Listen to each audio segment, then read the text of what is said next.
Hi.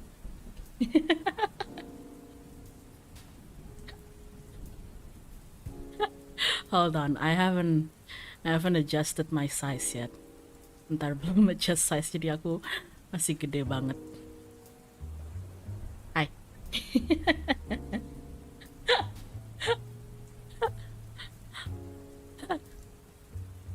Let me let me go over here a bit. Yeah, it's very big. I haven't really adjusted my size. Big. Oh, sorry, I don't want to cover you guys.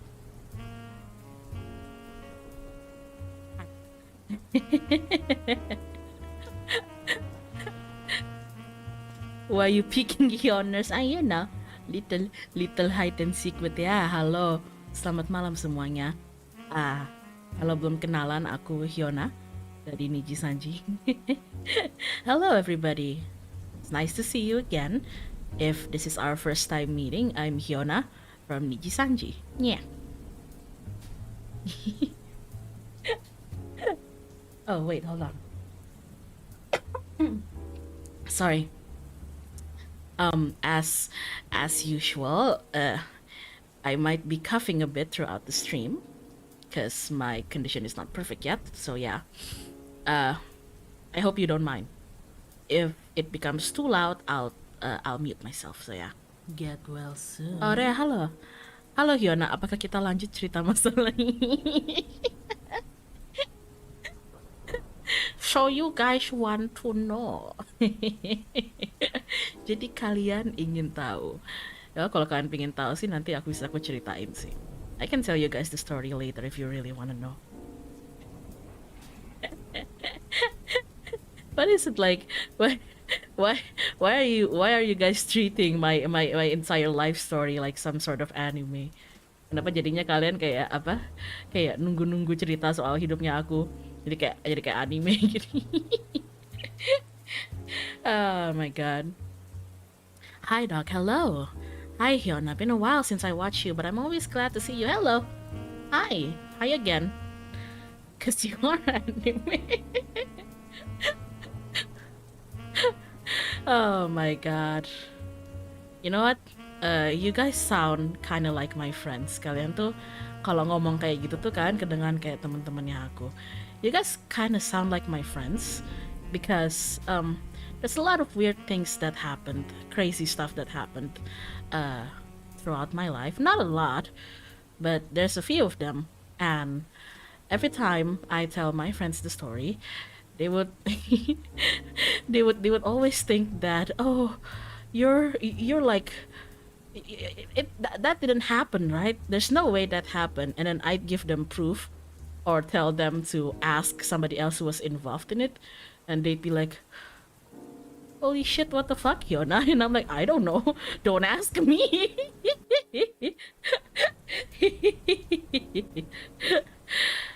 Perhaps being compared to anime main character means you are just an interesting person, Doc. I don't think it's about me being an interesting person. I think it's more like for some reason there are just like some really interesting stuff that happened to me. And I have to handle it the way I handle it, and sometimes it leads to a lot of stupidity. Itu tuh lebih kayak bukan karena saya orangnya interesting ya. Sayanya sebenarnya biasa aja, tapi lebih ke entah kenapa dunia ini tuh memutuskan, oh, ini kejadian lucu ini, ayo kita apa tumpahin semua ke Hyona. Wah. Yes, you live a colorful life, no cap. I suppose so. I mean, even if we take out like some of the stories, there's still me being like a VTuber, and that fact alone is pretty colorful in my opinion. I mean, of course it's colorful. I mean, I'm in NIJISANJI. Hey! But yeah, how was your day though? My day was hold on. My day has been fine. I've been binge watching Spy X Family actually. Aku binge watch Spy X Family. Aku pengen tahu deh, kalian kalau ngomong Spy X Family ngomong X-nya atau enggak? Do you do you guys spell the X in Spy X Family? You know how some people don't spell the X in Hunter x Hunter? I don't. But some people would call it Hunter X Hunter, so X-nya silent, please. Oke, I wanna see you guys fight. Aku pengen lihat kalian berantem. Kalian kalau ngomong Hunter x Hunter, X-nya dibaca nggak?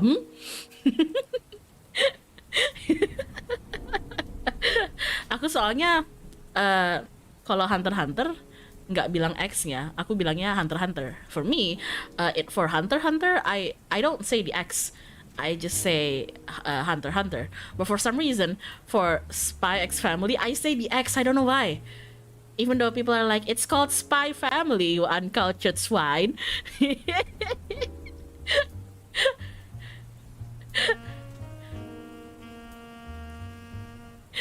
Buat apa di situ kalau tidak dibaca? Of course I will say the X. But you know that people will fight about it, kan? Tahu kan kalau ini tuh bahan beranteman orang juga. My friend called it family kali spy. Hello Hyona, hello. Yeah, I've been so if it's actually Spy Family, is it like the sequel for Spy Kids or something? Wait, it's called Spy Family, not Spy X Family. Apparently, kayak Hunter x Hunter. It's like Hunter, you know. It's spelled Hunter x Hunter, but you don't say the X apparently. Say the X to piss off someone. Yeah, I feel like I say Spy X Family just to piss people off.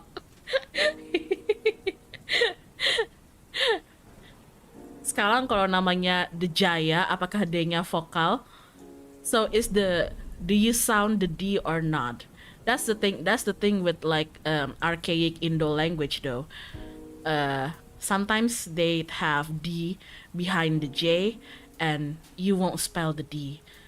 I don't know whether that fits now, because then if I call Riksa, I can't call him Riksa Direndra. I just call him Riksa Irendra, and I don't really like the sound of that. Remember remember the spy in Spy Kids? Have you ever wondered where they are now? Today in Watch Mojo. Oh my god.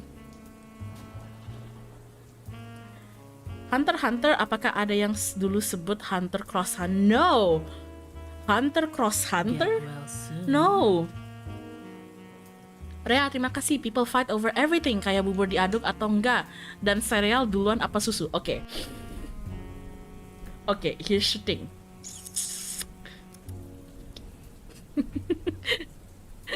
Here's the thing. Kalau sereal, for cereal,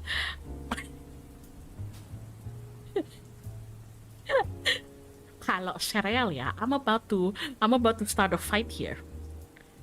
For cereals, it literally says in the instruction in the box to put the cereal first. Ya monkeys.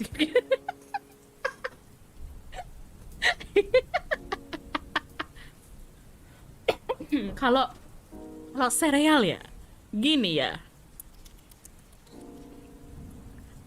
Itu di boxnya aja dibilang serealnya duluan. Monyet.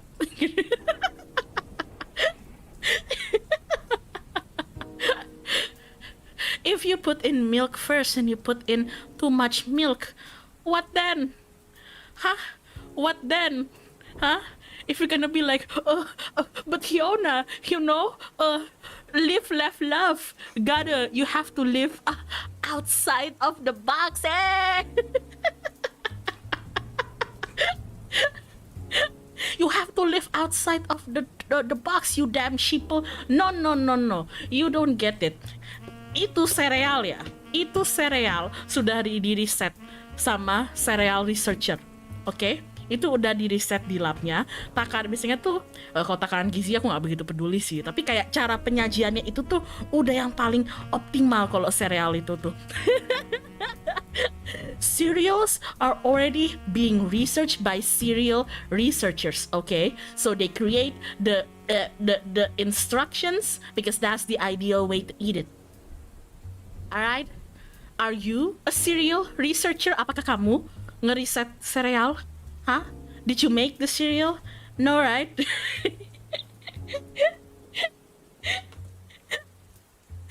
Look at me defending. Oh my god. Oh my god. But no, I'm kidding. I like to snack on cereals and eat them without anything and just dry. I suppose that's a sin, but in this case I'm a sinner then. Maaf, saya juga suka berdosa kok. Saya tuh sering beli sereal tapi nggak dimakan sama apa-apa, ya digadoin aja gitu.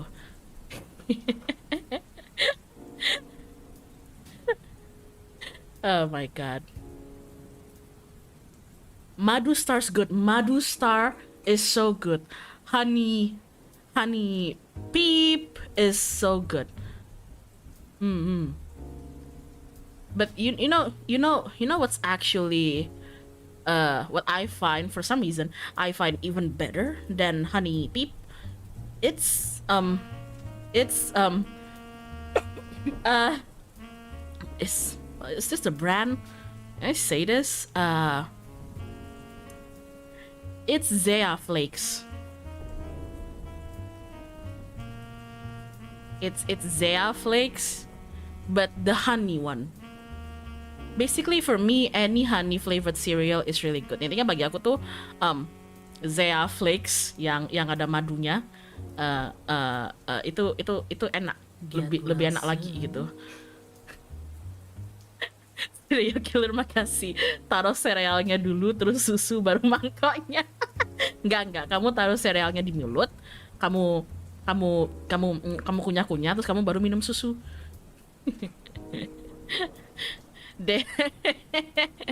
Zea Flakes are so plain. Yes, the usual Zea Flakes is very plain, but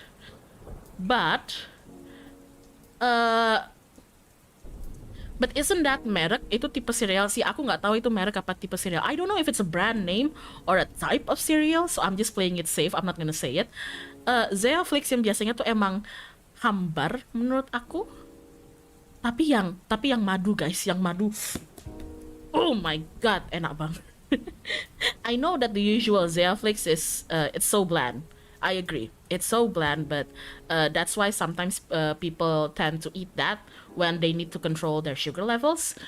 But the honey one, woo!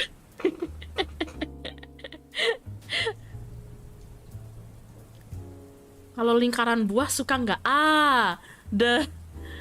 The fruit circles. The fruit circles. Lingkaran buah ya. I enjoy lingkaran buah. I enjoy fruit circles, but it depends on the day. Sometimes they're so sweet to the point that enek bahasa Inggrisnya apa ya? Intinya sometimes they're so sweet that I can't eat a lot of them. I can't eat a lot of them. Like one bowl is enough for a day, kind of like that. Noun fruit circle. Ininya itu fruit circle. Remesan alo, terima kasih. If you put cereal first then milk, you make them drown.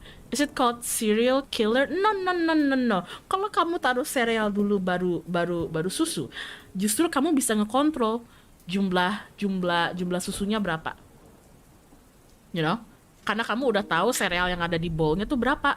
Jadi kamu bisa kontrol, kamu pingin rendam apa enggak cerealnya. If you put in the cereal first, you can control the amount of milk that you pour in afterwards. You know? If you pour in milk first, what happens if you put on too much milk? then you gotta put on more cereal to balance it out, and yeah, it's a whole mess. Okay, won't be like that. Look at me trying to gatekeep the people the way people eat cereal. Oh my god. Budok, have you ever tried bantal snack? Yes, I have. Yes, I have. Yes, I have. As cereal, either the yam one. God, I don't know. I don't know what's it called in English, but here we have those like pillow snacks, purple ones, and the flavoring is like purple yam ube. You know, so good, so damn good. I'd use it as cereal. I I'd use that as cereal. God damn it. Ya, aku tahu maksud kamu kok. Sereal bantal-bantal yang rasanya kayak yang warna ungu itu kan.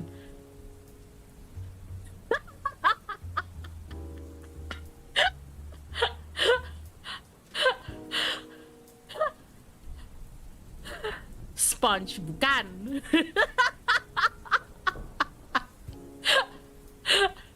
Tolong ya, kalau kalian mau nulis itu tuh E-nya jangan ditaruh di depan, makasih.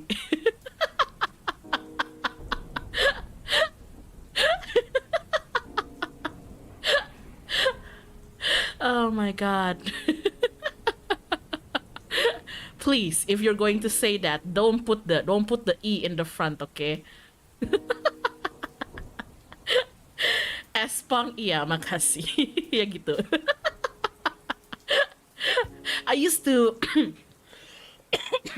eat cereal with hot milk. Ooh, I used to do that too. It kind of make the cereal mushy, and younger me really liked that. But then as I grew older, I find that for me the best is still cold milk.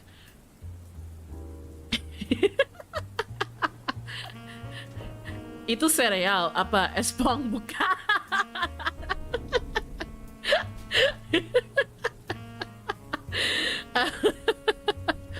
It's called pillows. Yes, pillows.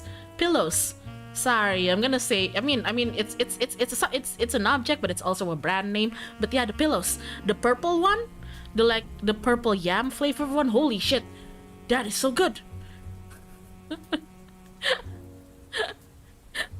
That is so good. Holy shit.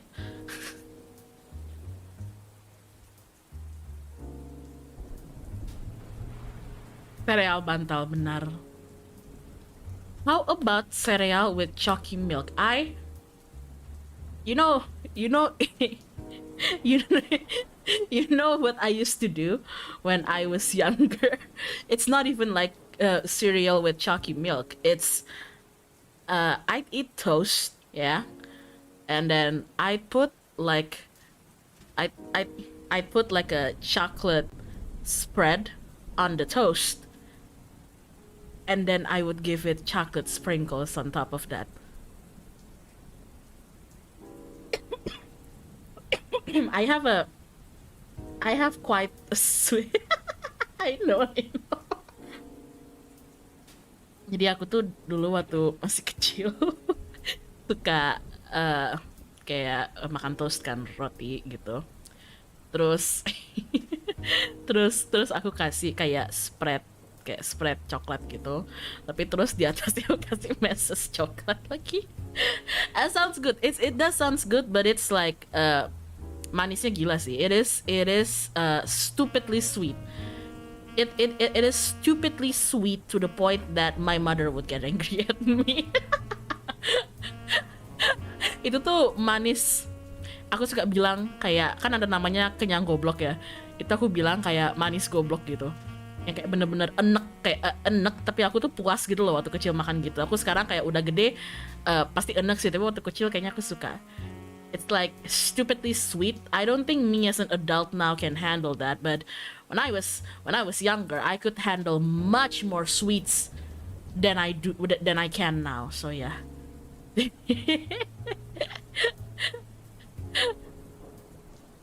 Stupidly sweet, try soda gembira.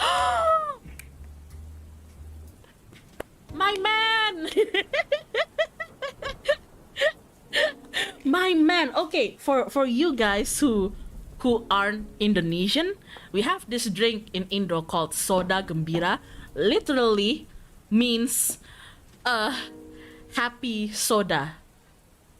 Okay, and it's supposed to be like rose or strawberry syrup, sweet condensed Get milk, well soon. and then topped with soda water, right? Ya terima kasih, sarapan gua pas zaman sekolah roti pakai mentega sama meses gue juga. Yeah, it's in Indo it's literally called, in Indo it just means happy soda, soda gembira, right? And I I love that. I love that, but here's the thing. Most of the time I don't most of the time I want to make it at home, right? But you need three things. You need the rose syrup, and you need the sweetened condensed milk, and you need the soda water, right? And for most part I don't have the syrup or the soda water. Okay? We don't just normally have soda water you know, like laying around. Aku tuh biasanya nggak nyetok ya air soda kan. But what I usually do have in stock are you know, actual sodas like Fantas, like strawberry Fanta. Ya aku biasanya nyetoknya tuh kayak ya Fanta gitu. So when I'm in the mood for something like soda gembira, I would I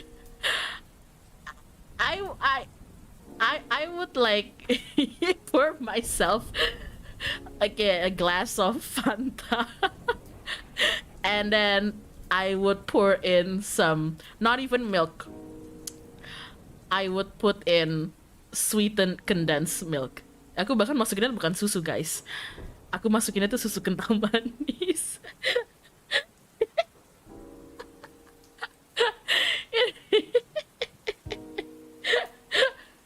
Oh my god. Yeah. Manis goblok. Stupid sweet. But it's a treat. Once in a while, it's a treat. Oh my god. Emang SKM harusnya, soalnya aku sempat dibilang kalau mestinya jangan SKM soalnya Fantanya udah manis jadi pakai susu aja gitu. People would tell me like, don't use sweetened condensed milk, just use regular milk, you know.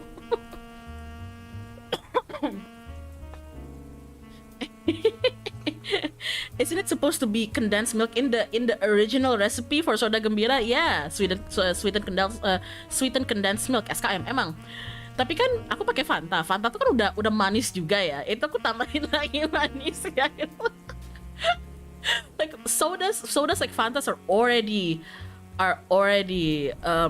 really sweet, and I just added more into it. Don't listen to them, they're misleading. But yeah, the thing is, soda water or like sparkling water isn't really a thing. It's not really a thing in Indo. Aku ngerasa kayaknya air soda tuh not really, bukan something gitu loh kalau di Indonesia. Tapi kalau di luar iya. I remember when I didn't live in Indo, and I'd go to like dinners and everything, and the waiter would like ask me, like I'd order water with my dinner, and they'd ask me like normal one or like sparkling or soda, and and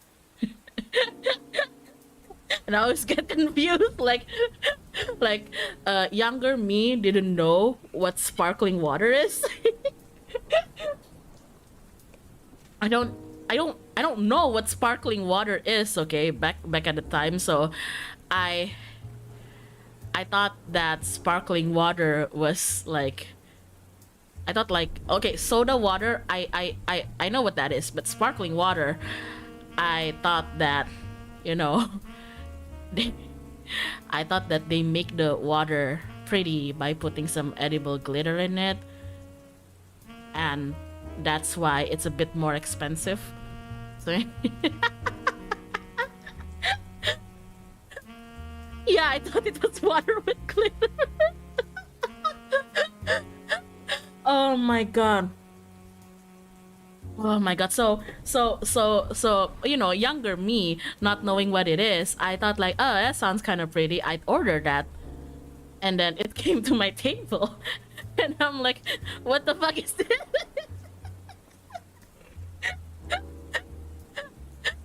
What the fuck is this? Where's the sparkle? Where's the shiny shit? Oh my god. Or it's like me learning what fairy bread is. Fairy toast, fairy bread. Before I learned what it actually was, I thought, you know, I thought it was like something magical. I thought fairy bread, fairy toast was like, oh, it's like a specially made bread, specially made toast, and later on I learned that it's basically toast with butter and colorful sprinkles. So yeah. Bread baked by a fairy. Cuma roti dikasih meses warna-warni. Iya, intinya gitu. So where did I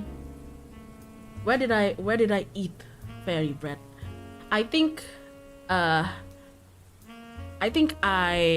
ate that when I had a chance to go to Australia for business, and then somebody offered me that for breakfast, and I was like, they basically said, do you want some fairy bread? And I'm like, the fuck is a fairy bread? And so like they made me one, and I look at it like, and they slide the plate to me. Oh, here's some fairy bread. And then I looked at it, and I was like, oh ala, roti meses. Oh ala, oh ala, you mean roti meses?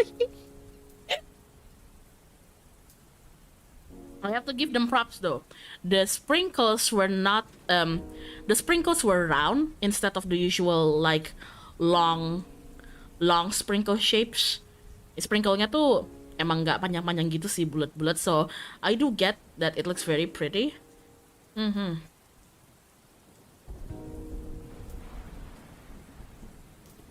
Not gonna lie, Doc, when I was in Australia, I had Tim every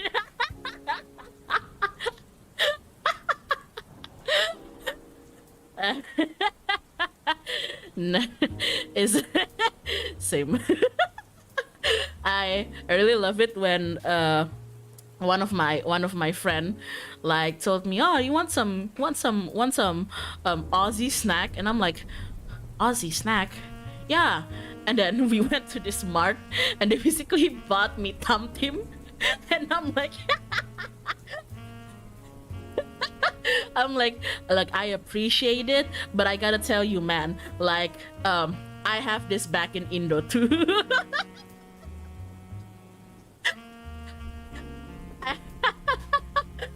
I have this back home too, so like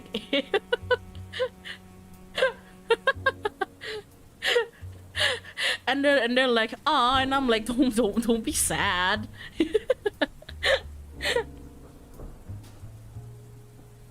But I suppose I suppose it's like a national snack there, so I understand. I guess they were just disappointed because they thought I've never had it before, so they wanted to surprise me. Like, look at this chocolate delicacy. Terus aku kayak, tapi gimana ya? Masalahnya kalau Tamtim tuh aku beli di warung pojokan juga dapat gitu.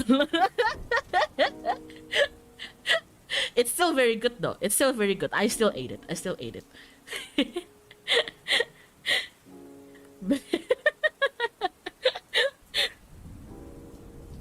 Couldn't really tell them like, oh, but like this I could, you know, I could buy this in like the hole in the wall store near my house for like less than $1. but but yeah. traveling is always um traveling is always weird, but back before the pandemic, I never really got a lot of chances. I rarely oh yeah, thank you. Personally, I hate the circle sprinkle. Soalnya pernah dikasih kue dengan sprinkle itu keras banget. Yes, sprinklenya tuh emang rada keras ya dibandingin sama sprinkle biasa. Tapi enak sih, manisnya enak sih. BTW Budok pernah makan Vegemite toast kayak okay. Are there any Australians in the chat? Hello, my name's Hyona. If you're Australian, please, please raise your hand.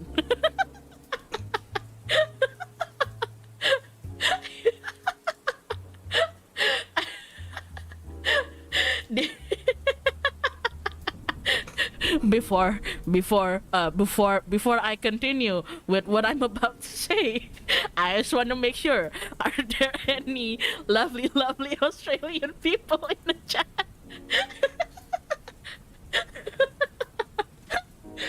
Oh my god. What did you do, Hyuna? It wasn't me. It wasn't me. I did not hit her. I did not. Oh, hi, Mark. So, damage control. So, sebelum I used to take like supplementary English lessons, right?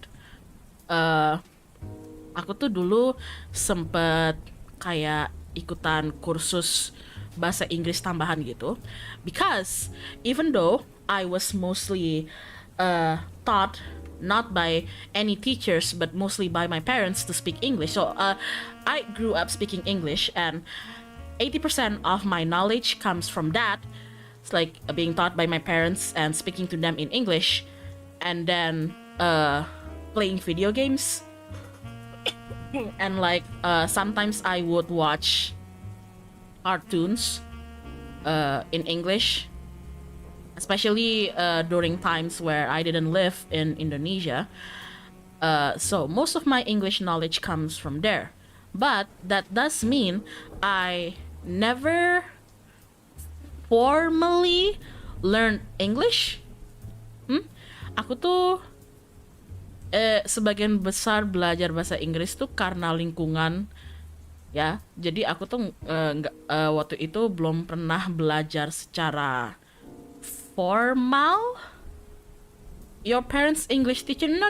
They're not English teachers. But because there was a time where our family didn't live in Indo, like it or not, they had to be somewhat fluent in English. And because I was their child, obviously sometimes they talk to me in English. So at the time, I had never really been formally educated in English yet. So one day I needed to do something, and that something needed me to have like formal certification, you know, stuffs like TOEFL or IELTS type of stuff. Jadi suatu saat aku tuh butuh melakukan sesuatu yang butuh sertifikasi bahasa Inggris, yang kayak macam-macam kayak TOEFL atau IELTS lah gitu kan. The thing is, I know that tests like TOEFL and IELTS, sometimes sometimes the question aren't really shaped for casual English. I'm fluent in English casually, you know, but what I needed at the time was like a formal, more business-like English. So which meant that I needed to take like extra courses. Jadi, oh crap. Oh no, is it back? Okay, is it back? Is it back? My OBS disconnected for a bit. We back? Okay, we back. So yeah. What was I saying? Oh yeah. Jadi aku di saat itu tuh aku tahu, aku cukup percaya diri kalau aku itu lancar ngomong bahasa Inggris casually, untuk yang percakapan casual. Tapi di saat itu tuh aku butuhnya bukannya casual, aku tuh butuh eh yang lebih formal bahasa Inggrisnya gitulah. Jadi berarti aku harus ngambil kursus kan. And my teacher my teacher in that course was my teacher in that course was Australian. He was Australian. So one day and he was scary, you know, like some of the other teachers in this school, kind of school or lesson place that I went to, some of the other teachers are more laid back, but I just had to be stuck with one of the strictest teacher there. Aku tuh nggak tahu ya, itu kayaknya lucknya aku kampret banget. Aku tuh kebetulan aja dapat gurunya itu tuh, padahal di tempat kursus ini tuh gurunya ada yang lebih santuy kan, tapi aku tuh kebetulan aja dapatnya tuh yang yang ketat gitu. So I got the strictest teacher there. I mean, he was nice, but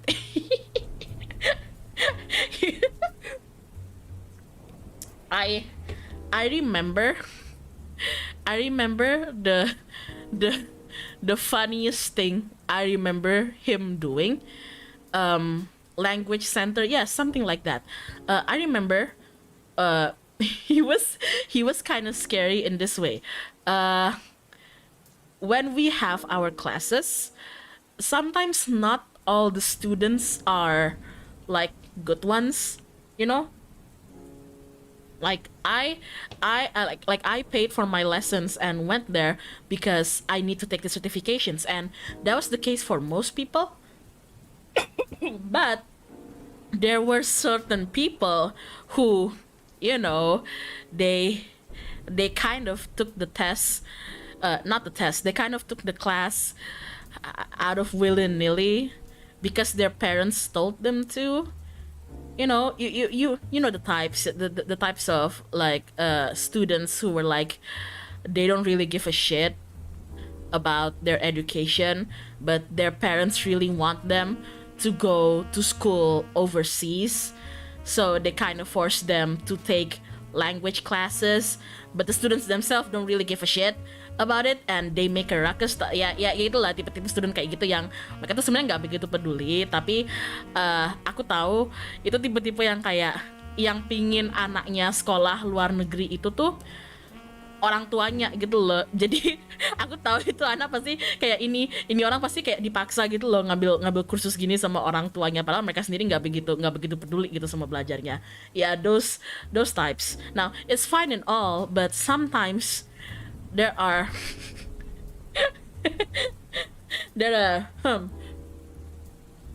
there's a couple of there's a couple of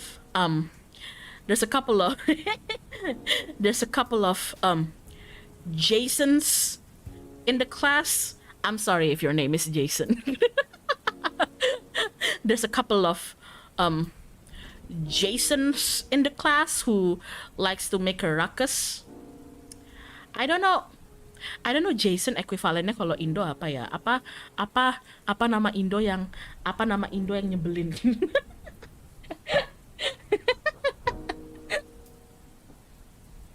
apa ini ya kesamaannya kalau Indo? Apa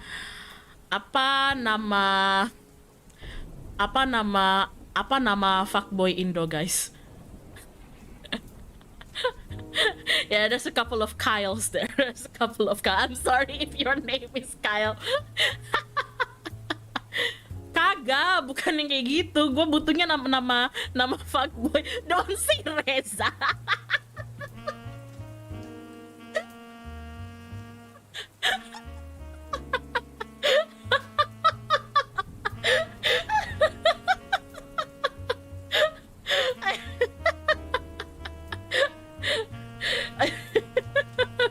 Fikri. God damn it. Don't say Reza. God damn it. Oh my my god. But yeah, gitu. There's a couple of Rezas in the class, and it's fine if they don't really give a shit with the class, but they tend to make a ruckus, right? So, and for the most part, my teacher would just scold them, but one day, so one day while we were at like recess, because in my course at the time, we usually study like 1 hour or even like 1 hour and a half, depending on which class it is.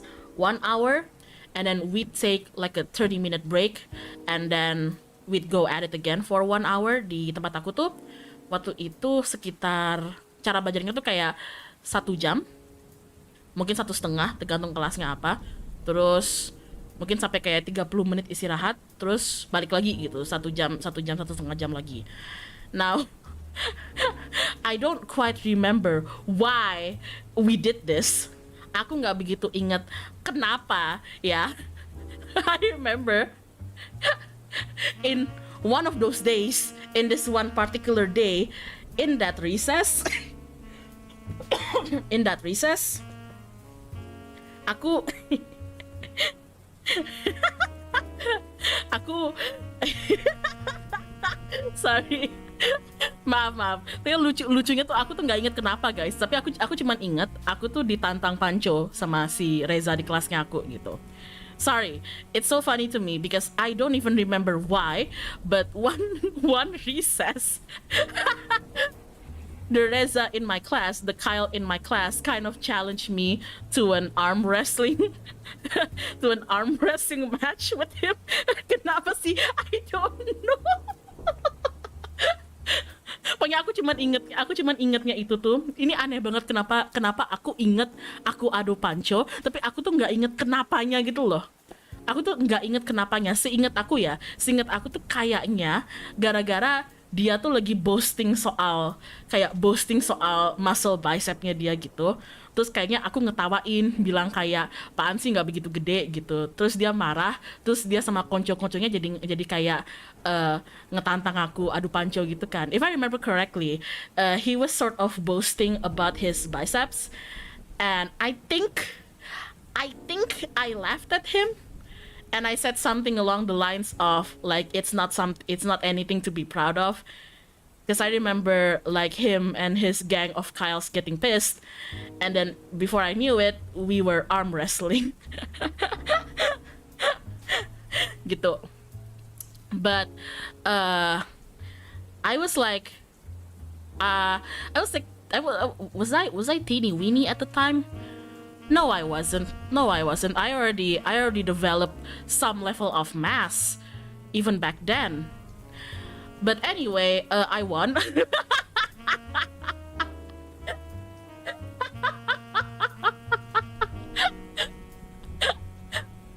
Karena aku berusaha inget-inget, aku tuh dulu kayak waktu itu masih kayak nggak ada masa atau enggak ya, tapi aku ingetnya kayaknya aku udah berisi lah gitu lengan aku di saat itu, so ya. Yang aku inget itu tuh we went at it 3 times. That's what I remember. We didn't do it 1 time, we did it on 3 rounds, and I won, and then he won, and then on the last one, I literally thought I was going to lose, because as much as I don't wanna admit it, this guy was actually pretty strong, you know. This guy was actually pretty strong, but I don't know whether he got distracted or tired or something, because I was tired too. I was tired and my arms were hurting too, but eventually I managed to bang his head on the table, so I won. And ever since then, he obviously didn't like me, and that kind of carried over to the class. that kind of carried over to the class, right? So sometimes we'd be in the class, and this guy, ever since that wrestling match, he would he would purposely sit behind me just to bother me, you know. That's the kind of dick move. If you look, there's no shame in losing an arm wrestling match, okay? If anything, I might have just won through dumb luck. We never know, alright? But the problem is that you don't want to take the result like a man and just fuck off, you know. Dia nggak terima, jadi sejak kejadian itu tuh dia suka gangguin aku kalau lagi kelas. And on one of those days, he basically just sat behind me and started pestering me while I'm just trying to focus on class. And I remember my my teacher just sort of snapped. He got angry and he told Kyle, dia bilang tuh ke si Reza, like, if you don't behave and shut up now. Terus dia kayak he took out this like plastic tape. He basically threatened that he was going to tape his arms, legs, and mouth if he doesn't shut the fuck up.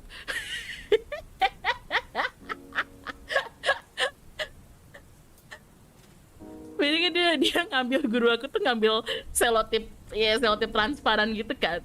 Dia tuh kayak nantangin gitu loh, bilang kayak kamu kalau nggak diem saya selotipin itu tangan, kaki, sama mulut kamu.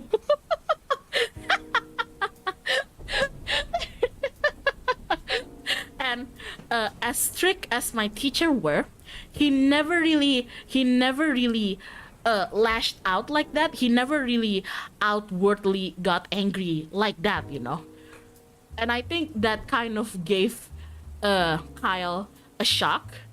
Kayaknya si Reza itu kayaknya kaget ya gitu. Kayaknya si Reza di kelas aku tuh kaget gitu kan. Jadi abis itu dia kayak itu berguna sih, efektif sih. Jadi abis itu dia nggak pernah ganggu aku lagi gitu. And I remember funnily, I once during recess was talking a bit with my teacher, and he's like, Hyona, come here. And I'm like, yeah, what is it?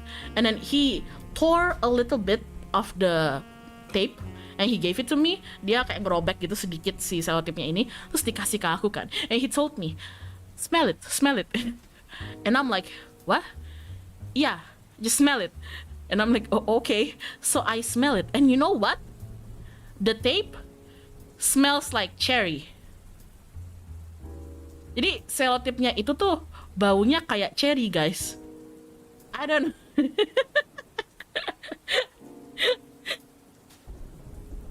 The thing is, the tape smells like cherry. And I didn't even know that there's like fruit scented tapes out there, but apparently there is. So it smells like cherry.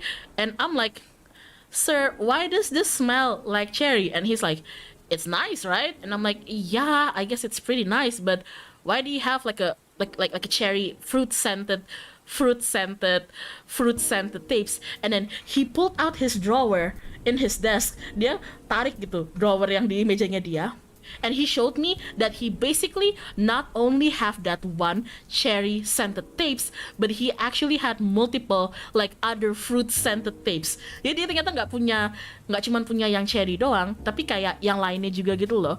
There's like pineapple, strawberry, peaches. And I'm like, why?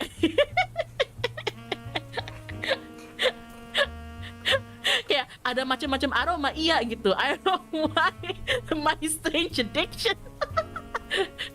So I asked him, why?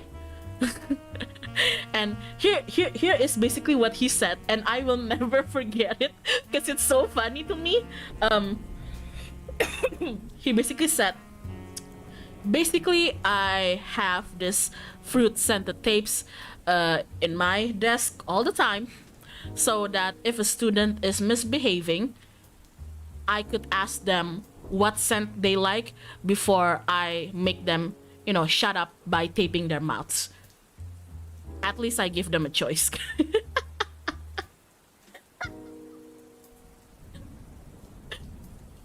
Like, is that even legal? Is that even legal? Ini jawabannya dia tuh basically kayak, jadi aku tuh punya pilihan aroma ini, jadi kalau aku mau ngenyelotipin nih ya mulutnya siswa ini, aku tanyain dulu dia suka aroma apa ini.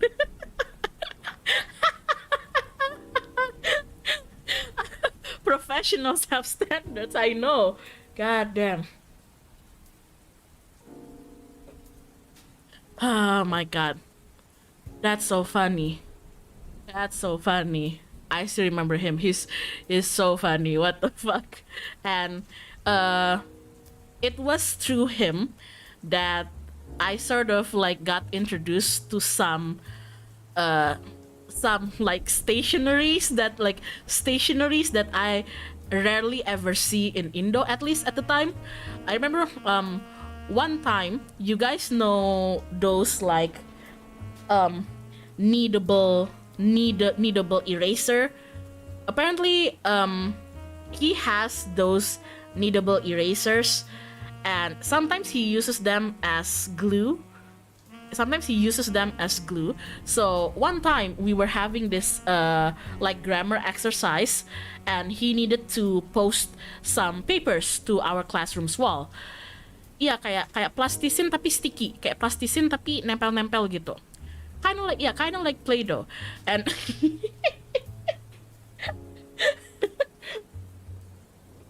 so I remember he would like tear pieces from this needed sticky glue something, and he would stick that on the wall, and then he would put the paper there. And it's effective because it's sticky enough for the paper to stay on the wall, but it's not sticky enough to leave stains or marks on the wall. Kata aku baik pinter sih, soalnya dia tuh cukup lengket biar si kertasnya ini tuh nempel sepenuhnya di tembok, tapi gampang dilepas juga gitu loh. So kind of like a tack, but you're not making a hole there. So yeah, that's basically that. That's what he did. And I remember as he was doing this, one of the Kyles in my class were like, "Hey, Mister, let's give him a name. What would his name be? Let's call him Ben." One of the Kyles would be like, "Hey, Mr. Ben, huh, what are you using there? Are you using chewing gum as glue?" Gitu. Jadi si Reza di kelas aku tuh bakal ngomong kayak gitu, kayak okay, wow, what are you using there, like a chewing gum? It's sold here, Hyun. It's called glue taxi. Now I know what it's called, but back then I didn't know what the fuck that was, you know. And you know the funniest thing is his response to the student. He just like turned around, gave him a look. It's like, yeah, it is chewing gum.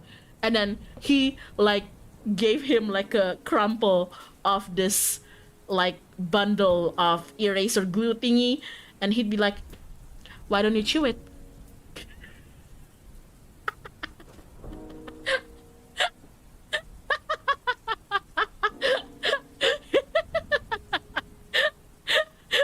That's so funny. That's one of the funniest shit I've ever seen.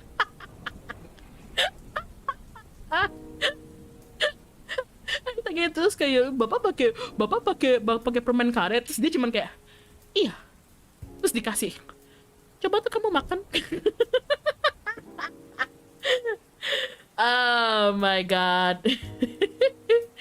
And sometimes when we have breaks in our schedules, he would go back to Australia for like visiting his family before going back to Indo to teach, and he would bring us snacks from Australia, right? One time during recess, I catch him on his table because I have something to ask of him, and I see him buttering, not really buttering, but just like spreading this brown jam thing into like a piece of toast. Jadi suatu hari tuh aku ke mejanya dia mau nanya sesuatu gitu kan. Terus aku ngeliat dia tuh lagi ngolesin kayak selai warna apa sih coklat gitu ke rotinya dia. And I haven't even asked him. I haven't even asked him what it was. Okay, but I think he knew that I was like, what the fuck is this? Because when he saw me, he immediately like he immediately pulled another drawer from his desk, and inside there were like plastic cutleries, and he grabbed this little plastic spoon. Then he took like a little blob of Vegemite with the spoon, and he gave it to me.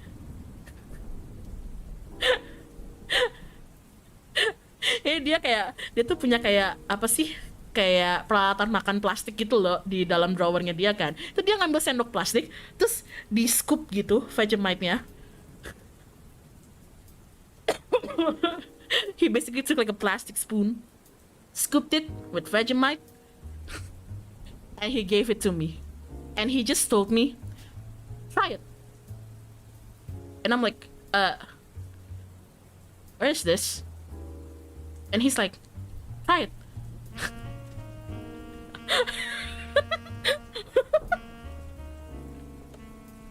So I carefully plucked the spoon from his hands and I tried it.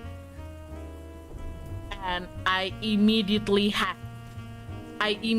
went. Tahu nggak rasanya kayak apa guys kalau bagi aku? Just like pure Vegemite to me without any buttered toast. Yeah, that one spoonful of Vegemite to me ini aneh ya, maaf ya, tapi rasanya tuh kayak balsam.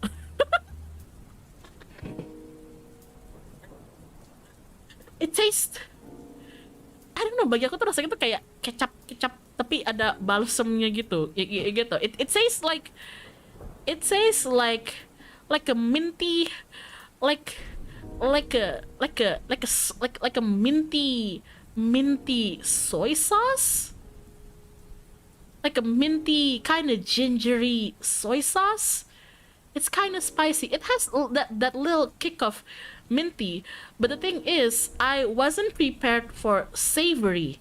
I thought it was sweet because it was brown, so I assumed maybe it was like chocolate or molasses or caramel.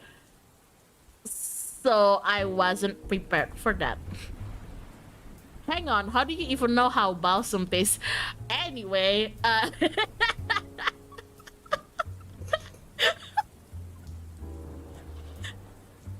anyway, I was like choking on it because I wasn't expecting that at all. And he just laughs. He's like, yeah, and then he pulls out this big jar of Vegemite, like bam.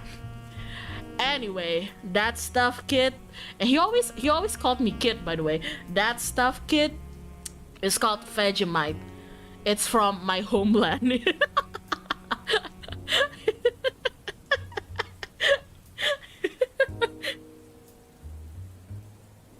Hyun, pengalihan isu. What? Aku nggak mengalihkan. I'm not avoiding any questions. Focus on the story, guys. focus on the story, guys. I'm not avoiding anything.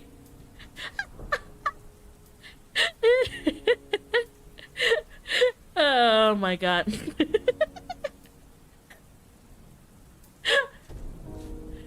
You ate balsam. Okay, look. Fuck. Fine.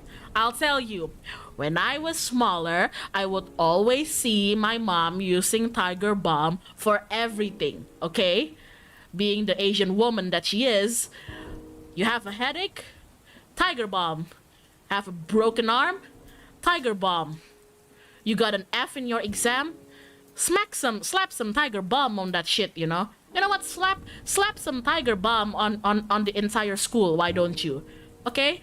Okay.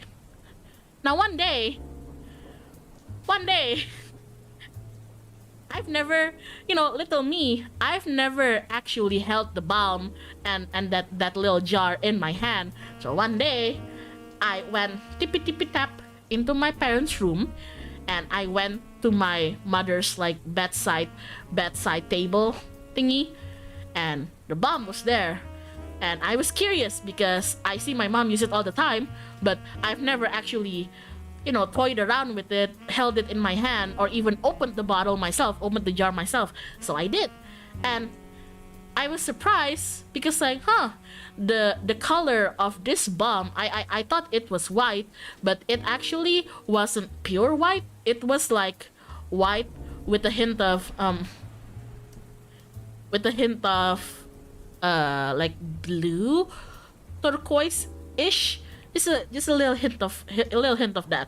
Jadi kayak aku kayak terwow gitu guys, karena aku kira warnanya kan kayak putih sepenuhnya. Tapi yang ini tuh pas aku buka warnanya tuh nggak putih entirely, nggak putih sepenuhnya, kayak ada sedikit warna apa sih? Ada sedikit warna biru toska gitulah gitu. And I was like, oh, it's like glue. No, like blue, not glue. And I was like, oh, lucu ya. Oh, how cute. It's like a bubblegum color. Oh, I like bubblegum. And me, as a kid, I was pretty stupid. And I had this tendency to know what things taste like. So I collect I collect sedikit.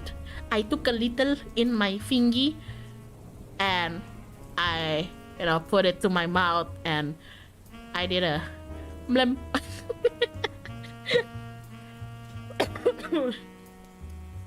I did a blimp. I did a blimp and I immediately did a I got this feeling you were the kind of kid that would lick windows. Anyway.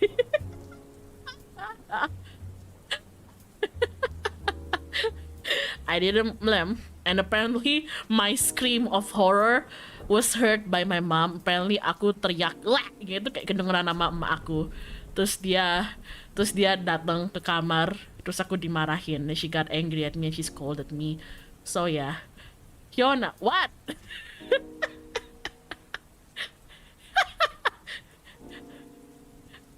Really, Hyona, you lick window? See.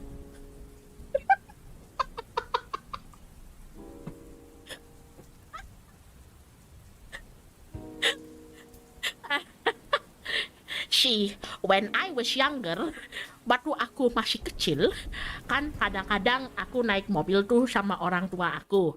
I would ride, I would ride in the family car with my parents, and sometimes it would be raining outside, and it's cold, and it would make the car window really foggy, and while in one of those rides, I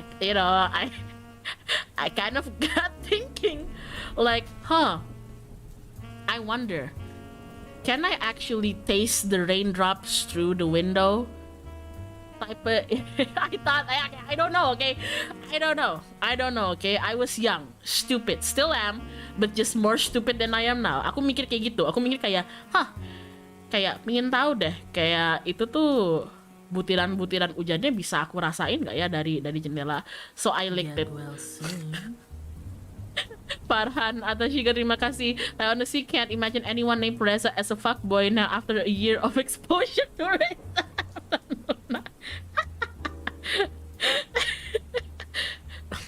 Doc, why were you like this? Why am I like this? I do these things so you don't have to. Okay? I do this thing so I could tell you guys don't lick no fucking windows, okay? I do these things to tell you guys the result of my experiments and whether or not you should try it. I take one for the team, okay? Aku ngelakuin ini biar kalian gak usah. Anak buah Bapak Sukma dulu pernah gak sengaja minum minyak tanah.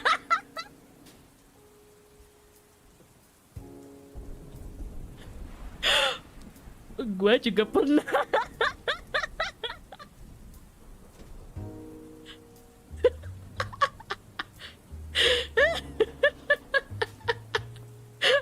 Gue juga pernah, soalnya ditaruhnya di botol Sprite.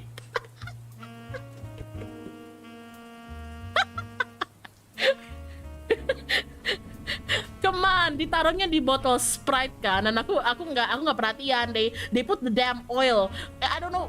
We had this big barbecue in my house, and I remember my mother, you know, she basically puts like the leftover, apa sih minyak tanah itu tuh kalau bahasa Inggris? What is minyak tanah in English? What you call it? Kerosene, yeah, kerosene. She basically puts like the leftover unused kerosene in this in this empty Sprite bottle, right? And I don't know what happened, but I remember that she told my brother to clean up. So my brother put the bottle inside the fridge.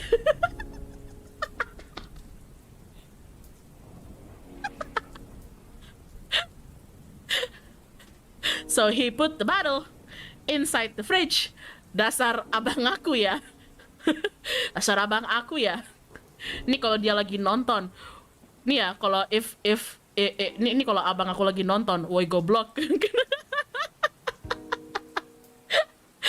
in case my brother is watching, you dumbass. Ya, ini sama dia tuh ditaruh di kulkas gitu.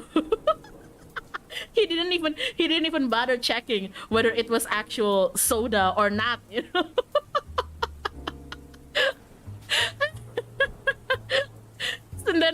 And then later at night, I was like, oh, like I would love a glass of, oh man, you know what I would really love?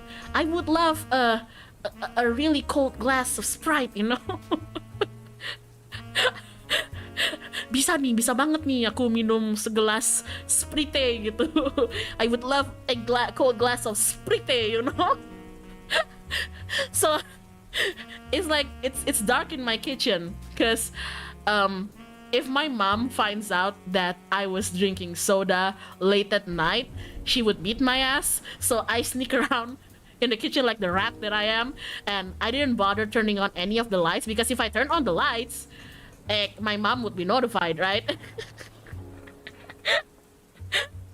And then I pulled this bottle of Sprite from the fridge, then I poured myself a glass, put the Sprite back in the fridge, and I held the glass to my mouth, and I was like, huh, why does it smell kind of weird?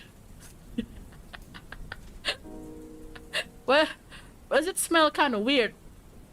And me, see, here's how smart I am. Here's how smart I am. Normal people, oh, this drink smell kind of weird. Maybe I shouldn't taste it, and you put it back down, right? Me, oh, this drink tastes kind of weird. This drink smell kind of weird.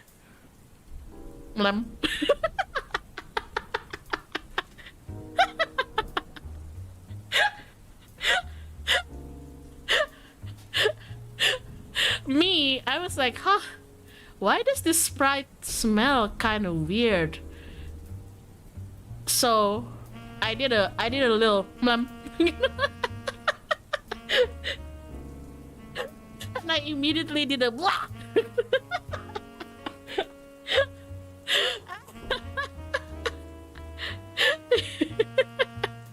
Hyun, every single stupid thing you do starts with I was thinking.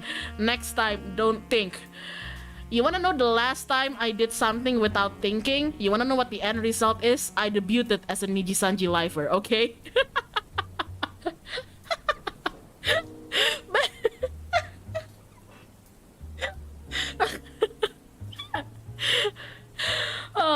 my god. Oh my god, it's so funny. Fair point. Oh my god, I think you shouldn't think.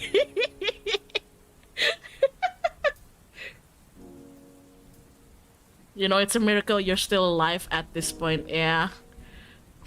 Did I ever tell you guys the one story where I got I got a nail stuck in my foot, and I legit tried to pull it out with like the back of a hammer before my mom found out? Yeah. I don't.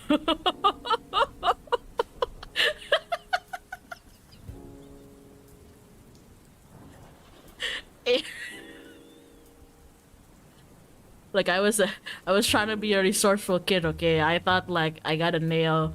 I accidentally stepped into a nail.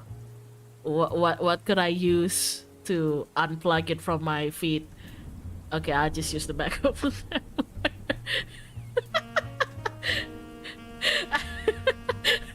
Doc, you got tetanus. What the heck? Exactly. When that happened and my parents didn't found out yet, it was just me and my brother. He, instead of helping me, instead of panicking or helping his sister who got like this nail stuck on her feet, you know what my brother did? He just started dancing around like, oh, you're gonna get tetanus.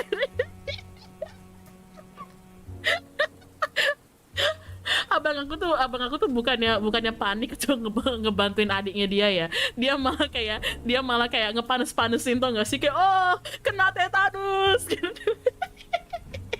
Hayo lo tetanus. Oh my god. And then afterwards my mom found out, got my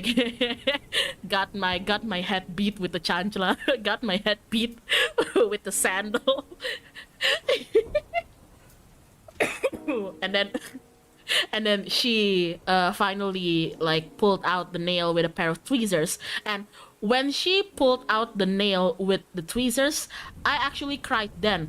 I didn't cry when I tried to pull it out by myself with my fingers or with the back of the hammer, you know, because I wasn't panicking. But my mom has this tendency to describe things worse than they are, and that made me scared. So as she tried to describe the damage that I did to my feet, she described it so terribly, so bad that I cried. I felt bad, and I'm like, oh shit, my feet is fucked or something like that I cried. But then after the nail was out, I took a look at it, and I was like, what the fuck, mom? It's not as bad as you said it is.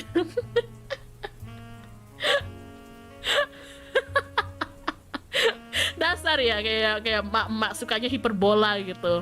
Stop it with the hyperbolic descriptions, god damn it, woman. Oh my god. Pas ketusuk paku udah diimunisasi tetanuson. Udah. Untungnya udah sih. And then I remember not long after that, my brother had she was like, god damn it, why does none of my children ever behave? And then like around a week or so, or a few days afterward, my brother was next. He was playing soccer without shoes in this like empty field with a bunch of his classmates, and he got a satay stick stuck to his foot. Abang aku main sepak bola kayak di lapangan gitu, terus nggak pakai sepatu kan, terus dia pulang ada tusuk sate gitu di kakinya dia.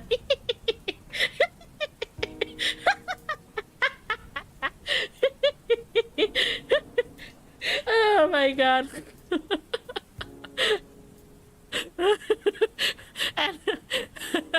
and I remember at the time we were small, and my dad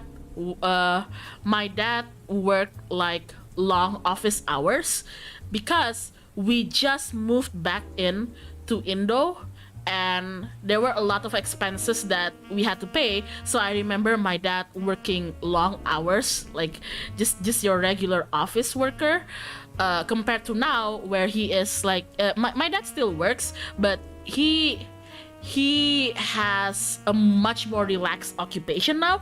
Back then he was just your old regular 9 to 5 or even till the evening working man. And he came home one night he came home one night with his wife trying to pull out this pulling out this like stick, this little stick of somebody else's food out of his son's soul, his son's feet. And then there's his daughter dancing around her brother like, oh, you're gonna get tetanus. bayangin jadi ayah aku kayak pulang-pulang kayak, oh capek kerja, imagine coming home, oh I'm so tired from my office, oh aku capek nih, pulang-pulang ada istri kamu berusaha ngeluarin tusukan sate dari kakinya anak kamu, terus anak kamu yang paling muda like ngepanas-panasin abangnya, kayak ayo lo tetanus.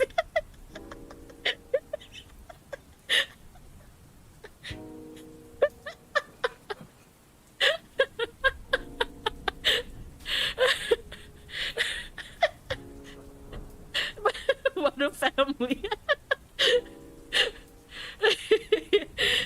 This is why my mom usually complains, saying that my mom usually complains bilang kayak, kenapa sih anak-anak saya ini anak kayak kelakuannya kayak anak-anak setan. And I'm like, ih anak setan lah, kan gua anaknya lu gitu kan, saya anaknya Anda. My mom, whenever she gets pissed, she would like start like mumbling and like calling us like Satan spawns or something, and I'm like, but technically I'm your kid, so doesn't that make you the Satan?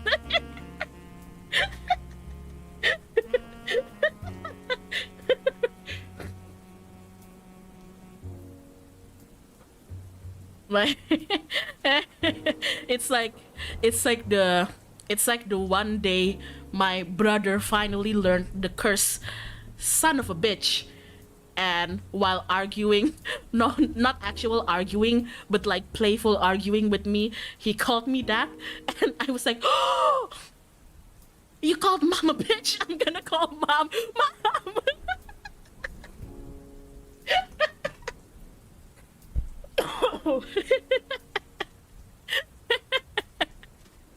I was like, you called me a son of a... Oh my god, I'm gonna tell mama.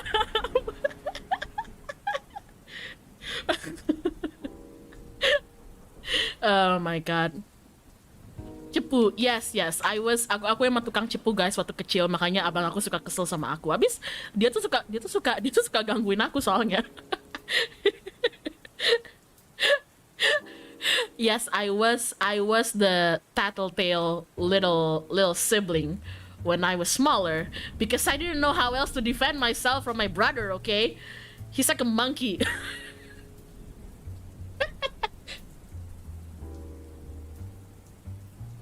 he like enjoys making me cry when we were smaller. Oh god, why do I remember this?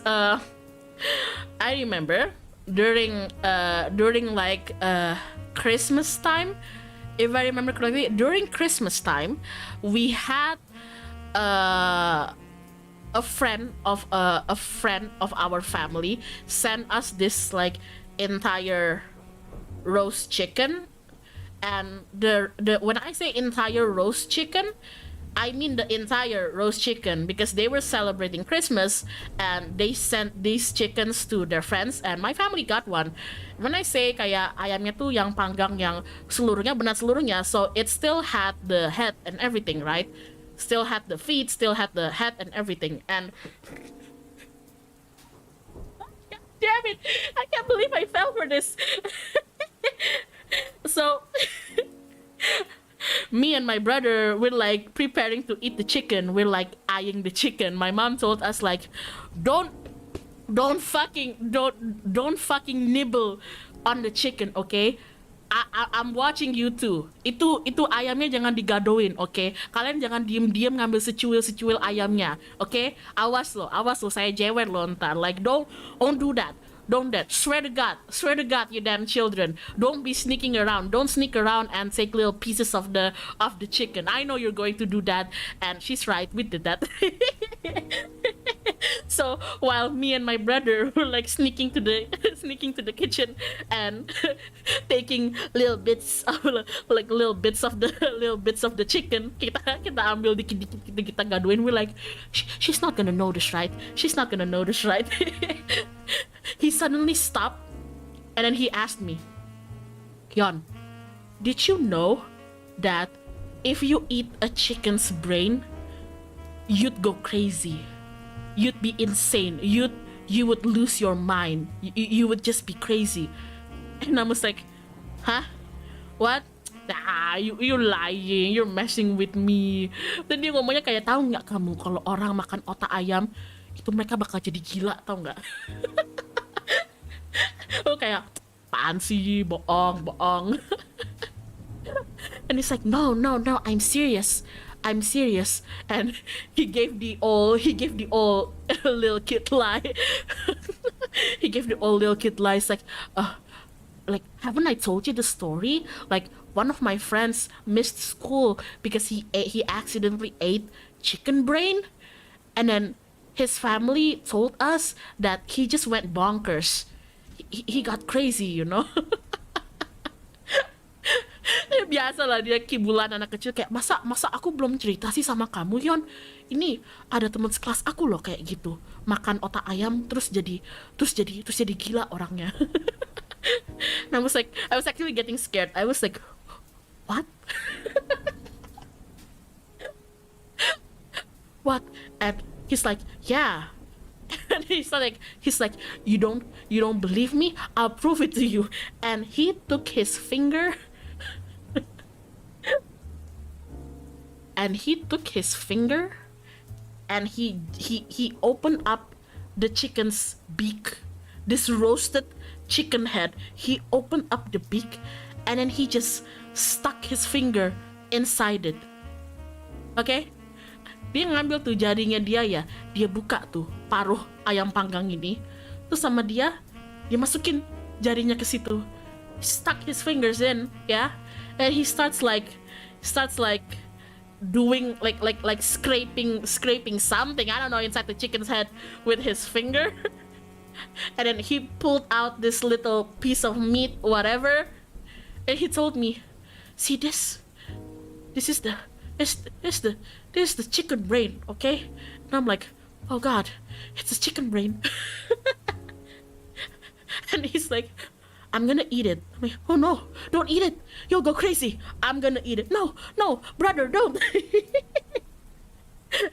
And he ate it, and the moment he ate it, he started like screaming and dropping to the floor and rolling around in the floor. And I panicked.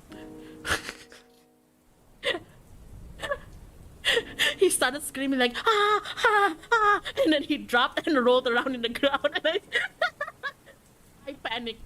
I was like, no, big bro. I was like, Kak, jangan, Kak. Terus I panicked and I called to my mom, like, mom, brother's gone crazy. He's gone crazy. So aku lari nyari ibu aku kayak bu, kakak jadi gila, bu.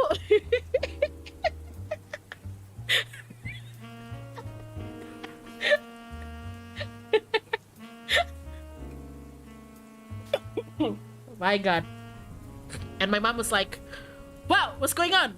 And I was like, he ate the chicken brain. And my mom was like, Didn't I tell you guys not to eat the chicken? No, listen to me, mom. He ate the chicken brain, and now he's crazy. He's lost it. He's crazy. Kakak jadi gila, bu. Nggak tahu, pokoknya kakak jadi gila. Terus si bu kayak, apaan sih, kayak gila gimana? Like, what do you mean crazy? Terus I just pulled my mom to the kitchen. Like, nih, ikut sini. Oh, nggak tahu juga gitu. And when I came back to the kitchen, this motherfucker just sits quietly, all politely, in the kitchen chair. And when I came there with my mom, he's like, yeah? Yes, what's wrong?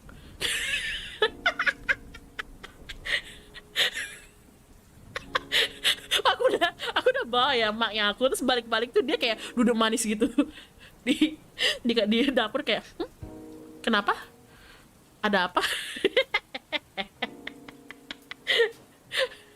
And then my mom got angry at me, like, apaan sih Hyona bikin panik gitu, like, why you making me panic, Hyona? I said, your brother's fine. Oh my.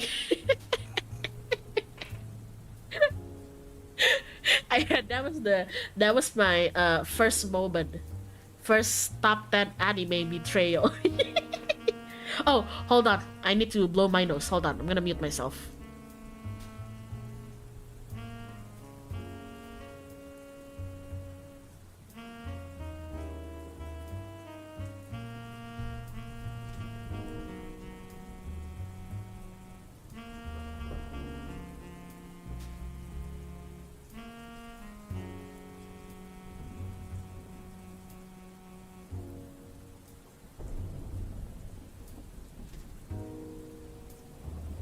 Okay, I'm back. You did not mute. What do you mean? I muted.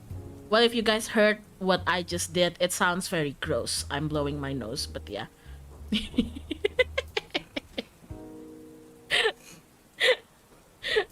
But yeah, that's basically what happened. So if you're wondering why I ended up this way, you can thank my brother for it. You can thank my brother for it. Okay. Kalau kalian pingin tahu kenapa saya seperti ini orangnya, kalian bisa berterima kasih kepada abang saya ya. Oh my god. He was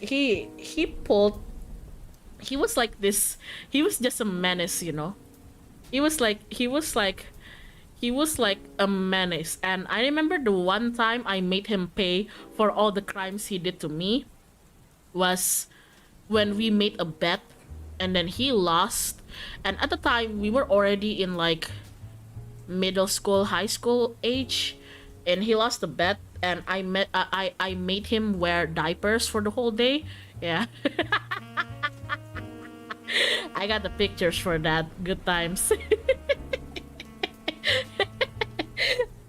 Saya tuh cuman sempet bahas dendam waktu dia kalah taruhan sama saya. Terus saya itu kan umur kita udah remaja sih, terus kayak saya suruh aku suruh pakai popok gitu seharian.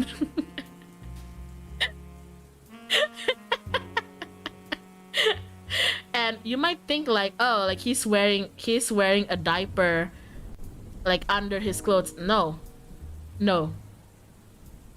I made him wear only diapers around the house for the entire day.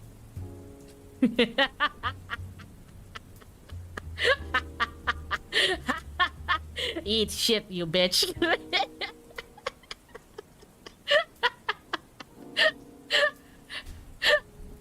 Oh my god. Evil indeed. To be fair, he has done much worse pranks other than the chicken brain thing throughout the years to me. Oh my god. Mama Tiora has enough of the shenanigans. Bless my mom. She had to handle us a lot. Oh my god. What about your parents? What about my parents? Oh,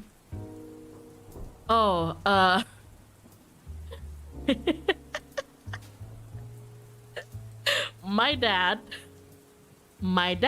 one time, my dad found one of my wigs. Yeah. So there was a time where I had some wigs lying around. I purchased some wigs, right?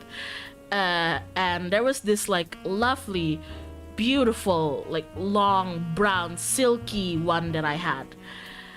And at the time, I still lived with my family, and I kept it in my room, and I forgot what he was doing in my room. But basically, he found the wigs, and then one day I come home after like shopping for groceries, and in the kitchen, I find my dad wearing the long brown silky one.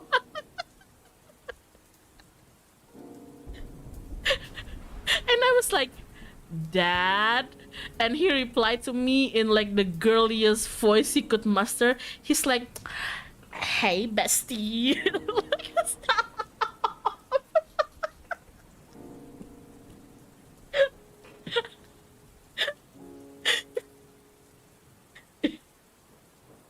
God damn it.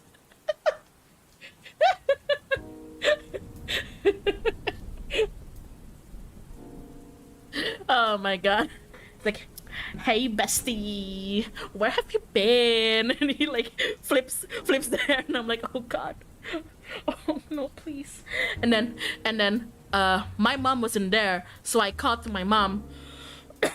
And I was like, Mom, please make Dad return the wig to me. And she's like, what the hell do you mean? Do you not see what he's wearing right now? Turns out my mom didn't know that my dad was wearing my wig around, and the moment she saw him, she just laughed. She just laughed. You know the kind of laugh where it hurts your stomach to the point that you're like keeling over. Yang kayak tiba-tiba ketawa yang sampai perut kamu sakit. Ya itu tuh ibu aku tuh. And instead of like stopping my dad and making him return the wig to me, she just took out her phone and then made my dad do poses with it. She like dragged my dad into the garden to like their flowers and stuff, and she's like, okay, now strike a pose, strike a pose. And my dad is like, you mean like this, bestie? And my mom is like, yes.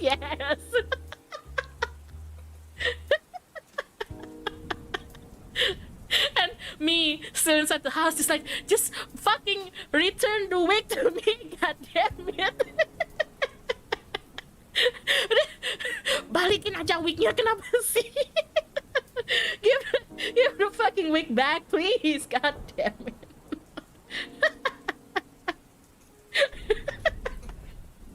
Oh my god, that's pretty based on your parents. And it doesn't even stop there. We have like a family WhatsApp group, kan punya WhatsApp keluarga ya. And by family, I don't just mean my immediate family of my brother, me, my mom, and my dad, but the entire family, the entire relative and everything. Kayak WA keluarga besar lah gitu intinya kan. And my dad sent the pictures to that WhatsApp group. And he was still into the role play, so he typed it the way, you know, the way this bestie would type it. He's like, hello queens, hope you have a lovely day, heart emoji. And then next time I see my cousins, they're like, yo, what happened to your dad? And I'm like, don't ask. Don't ask.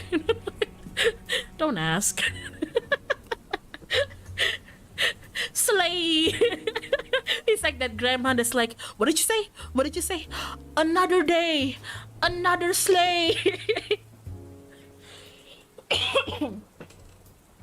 Oh my god, that was so funny. Oh my god.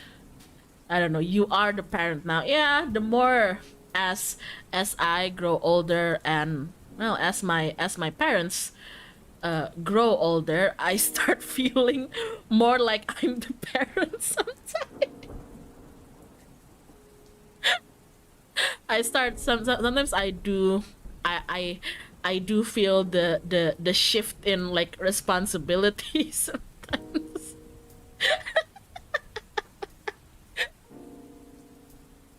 So um sometimes you know the saying goes like, as people grow older, they start to like uh revert back into being like a child. Tahu kan kata orang yang kayak orang tuh semakin tua eh makin kayak anak-anak gitu. And aku tuh kadang-kadang ngerasa gitu sama keluarga aku sendiri juga. Oh my god.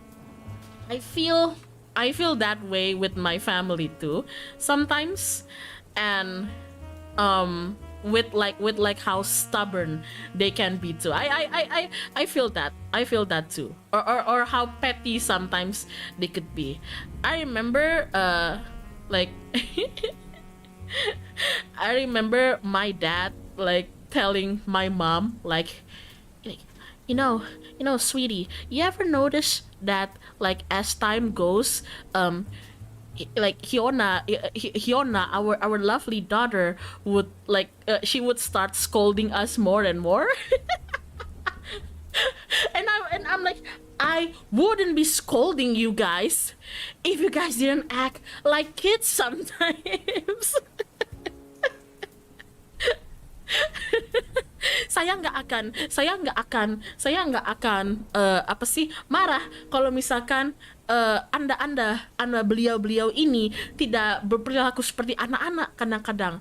Like one time we have this big family meeting over at my parents' place. Waktu itu kita ada kayak kumpul keluarga besar gitu di tempatnya orang tua aku kan. And I ordered pizza for everybody. Aku pesenin pizza buat semuanya kan. And I was like in my old room just trying to chill and read some of my old comics and everything. And I hear a knock in my room, and it was one of my cousins. And I was like, oh, what's up? And she's like, Yon, you might wanna come out to the living room, might wanna come out to the dining room. And I'm like, huh? What's wrong? And she's like, your dad and my dad is arguing. And I'm like, my dad and your dad is arguing. Her dad is basically my uncle. Like, my dad and your dad are arguing. Yeah. What are they arguing about? Like, how is this related to me? And you know what it is? You know what it is that they were arguing about? They were arguing on whether or not pineapples belong in pizza or not.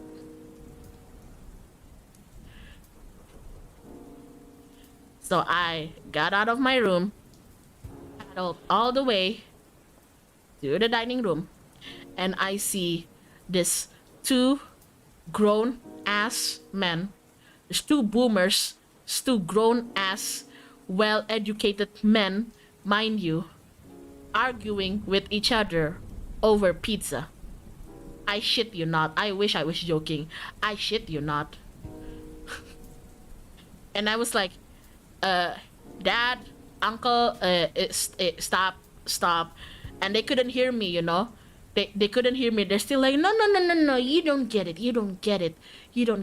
If you told Italians that you put pizza on their food, they would die out of a heart attack. Then the other one is like, no, you don't get it, okay? Pineapples and pizza, it's reserved for people with elevated palates, not like you uncultured swine.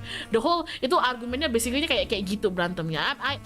They were just arguing like that, and I even did the mom clapping hands, you know, the hey you two, hey.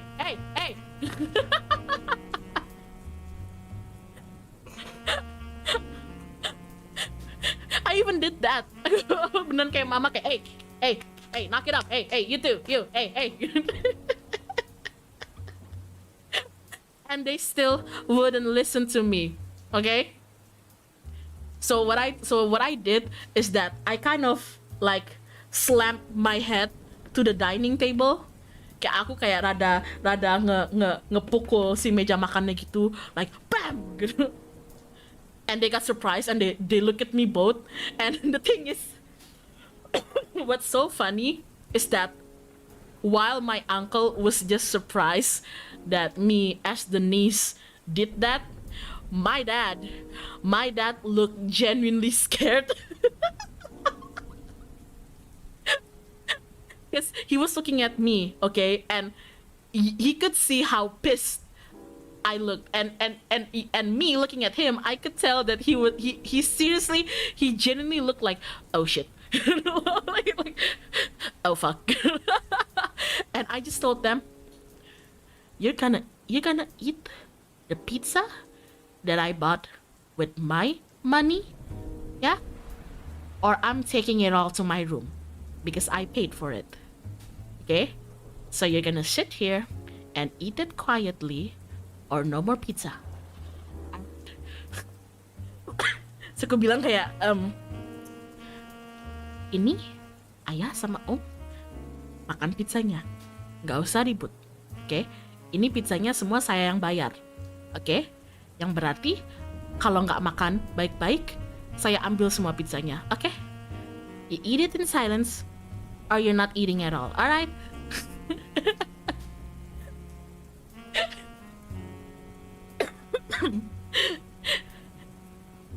And my dad was like, okay, kiddo.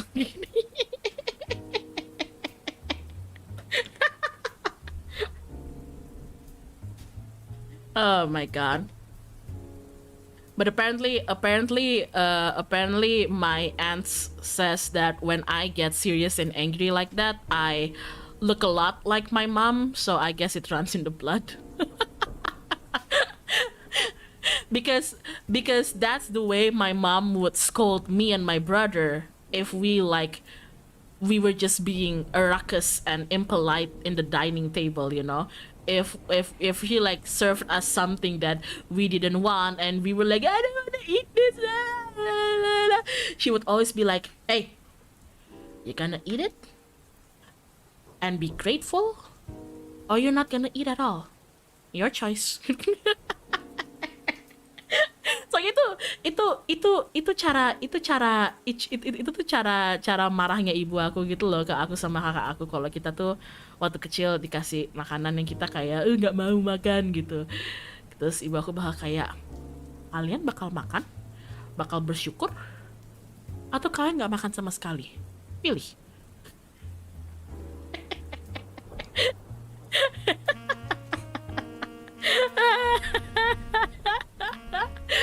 I think my dad saw me getting angry and he was like, holy shit, she looks she looks a lot at my angry wife. Like mother, like daughter. But yeah, I have people telling me that I look like a mix. As I grew up into an adult, some people say that I look a lot more like my father than I do my mother. But weirdly enough, when I was younger, I found this old picture of my mother when she was like at my age at the time, and I shit you not, I thought I was looking at myself. So funny how genetics work. I thought I was looking at myself. Then I showed the picture to my brother, and my brother also said, why do you have a picture of yourself? And I'm like, see, that's not me, that's mom. And he's like, what? And I'm also like, what? So I never really realized just how much I also look like my mom. Because for most part, I've always had people telling me that I look like my dad more than my mom. Never really, those anime tropes. you know those anime tropes where the daughter just basically looks like an exact replica of the mother. It's as if the mother never aged, but she did age. It's just a different person. It's just her daughter. Yeah. Until that point, I never really thought that would actually happen in real life. Until I saw it with my own damn eyes. Like, holy shit! Like, I look exactly like mom. Like everybody I showed the picture to, they're like, huh, nice picture. Where'd you take that? And I'm like, that's not me. Ash not me. Ash my mom. Just like Komi, kind of like Komi, kayak Komi-san. In this episode of the Hyona first, holy shit. Oh yeah, speaking of the that's the feeling we get every time we watch your stream. What do you mean? That you think you're a clone of me or something? What do you mean? You are the result of pathogenesis. Oh my god. Holy shit. Hyona, don't you make me point at the hang frame picture of Sigmund. Why do you have a hang frame picture of Sigmund? Oh my god. Remember, it all starts with I think. Maybe that's how I came to be I came to be too. Maybe my dad looked at my mom and thought, I think I'm gonna marry her.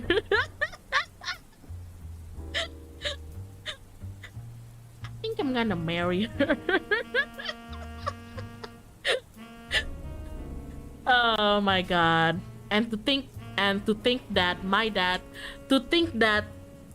dad was a Kyle back when he was like a teenager. Can you believe it? All of these stories about my encounter with Kyles and how much I hate them. And if I think about it, and if I listen to my parents' stories, my dad was a Kyle. Hey, what? My dad was a Kyle. He was a troublemaker. He was a delinquent. He was a troublemaker.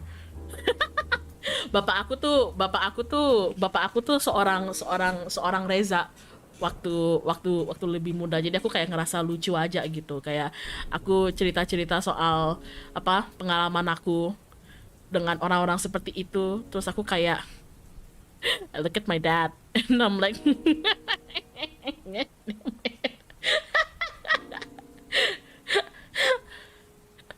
Hyona is one half Kyle then? Yes.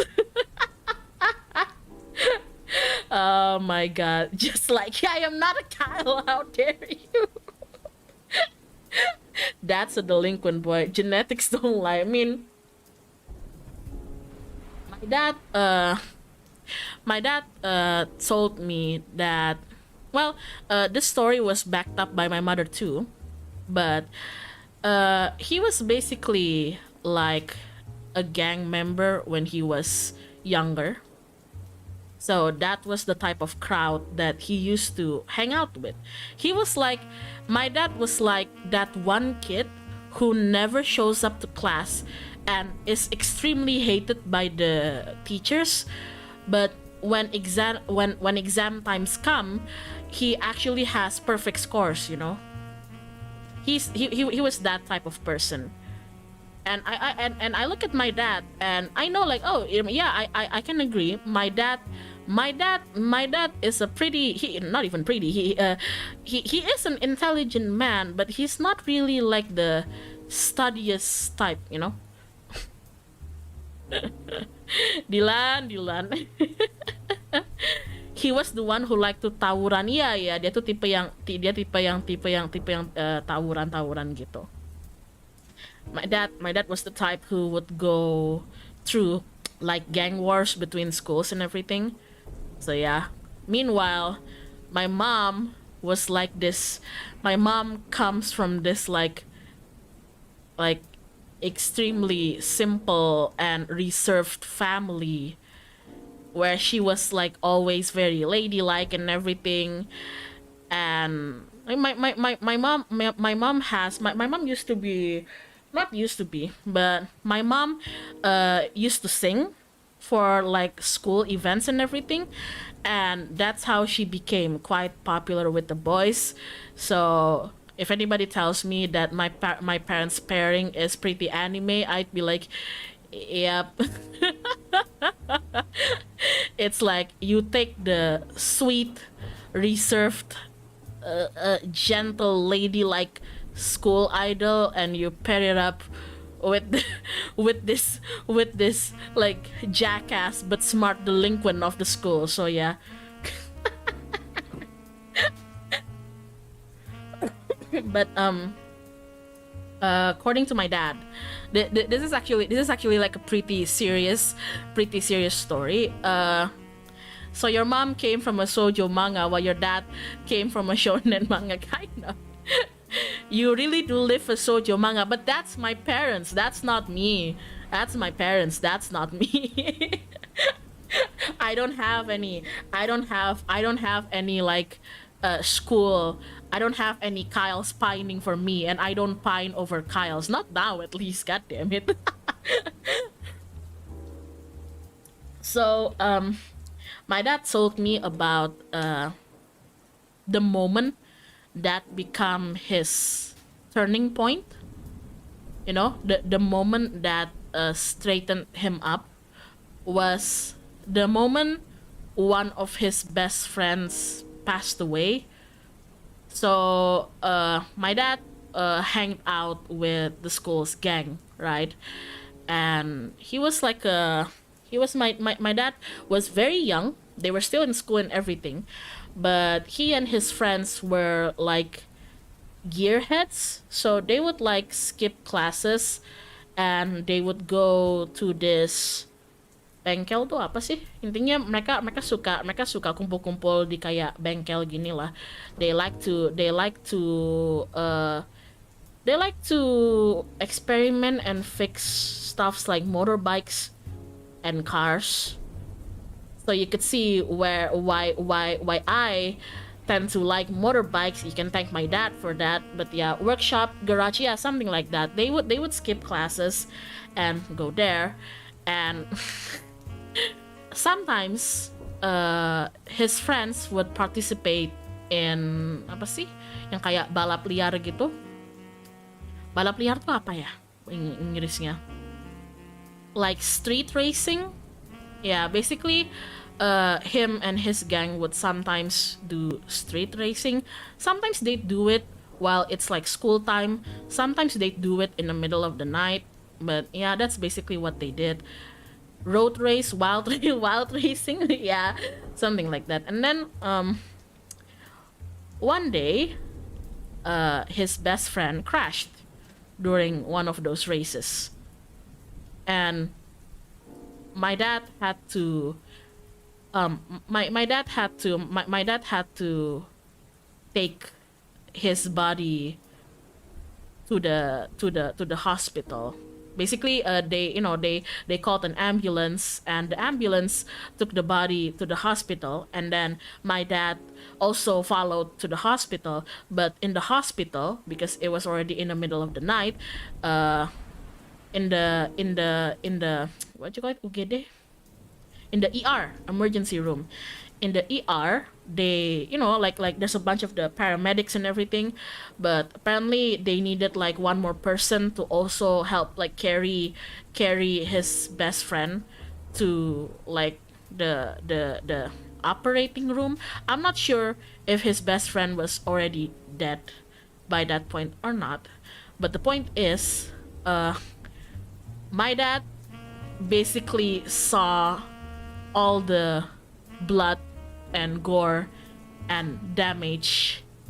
What he saw was basically his best friend dead and bloodied and with some part of his body's destroyed, and that kind of knocked some senses into him. I guess that kind of knocked some senses into him, and after his best friend's funeral, he basically had to take responsibility to his best friend's family too and explain what happened and everything.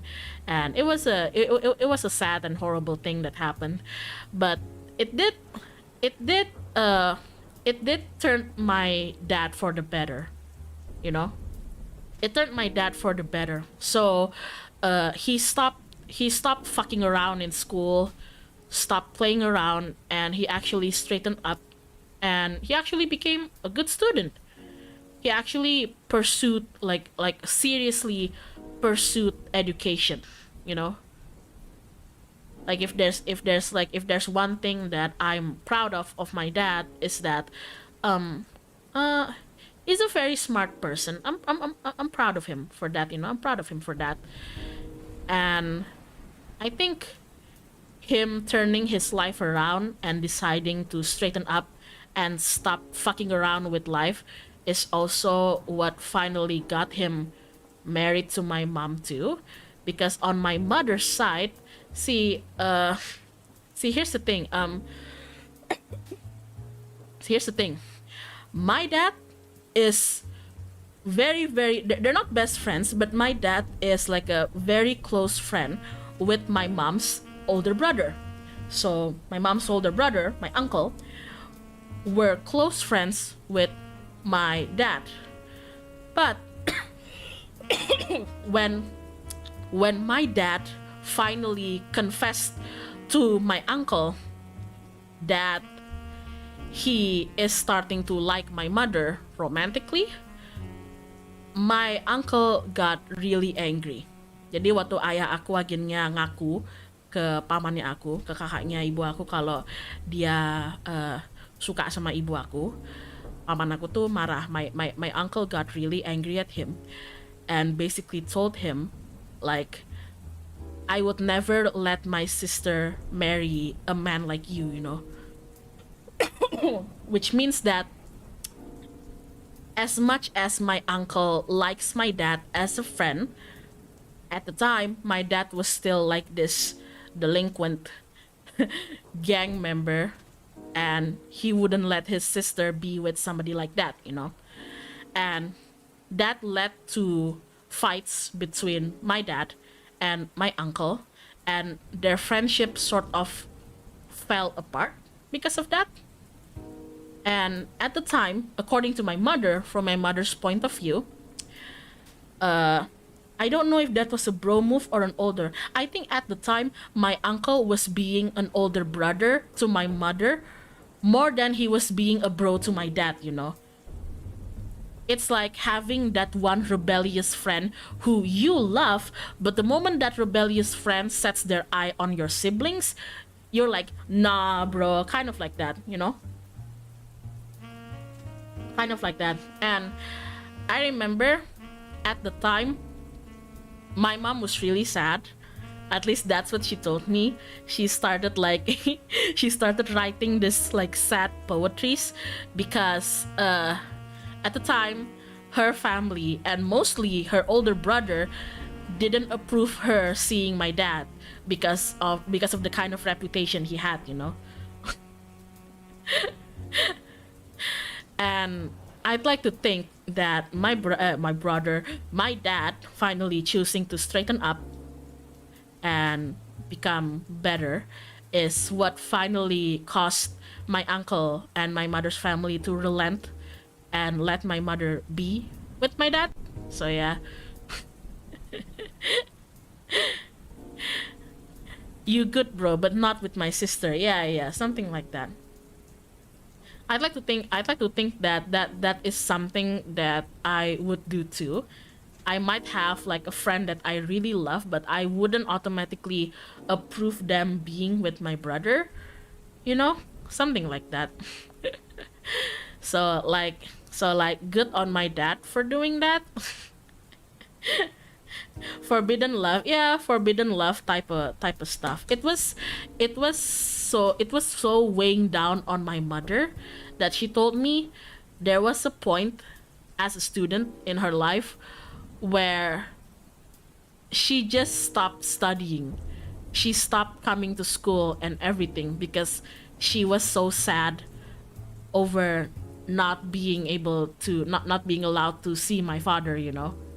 Ya, dari cerita ibu aku tuh dia cerita kalau ada masanya di mana dia saking sedihnya tuh dia sempet kayak berhenti datang ke sekolah gitu loh, kayak ngambek gitu gara-gara nggak bisa gara-gara nggak diizinin nggak diizinin ketemu sama ayah aku gitu.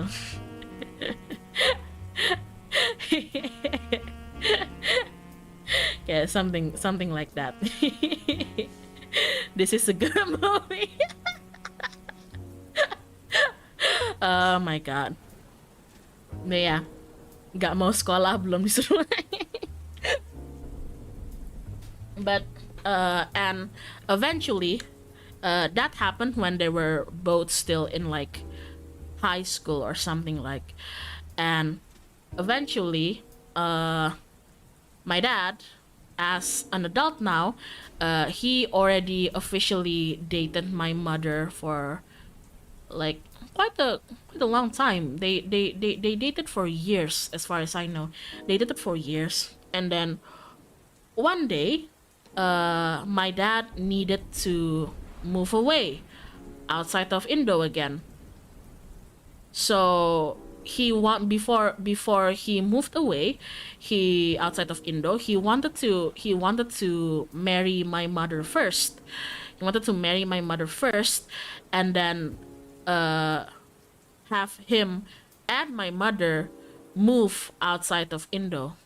Now, the moment that my mother's family realized that the two of them were planning to leave Indo, even though my mother was more than okay with the idea, my mother's family objected again.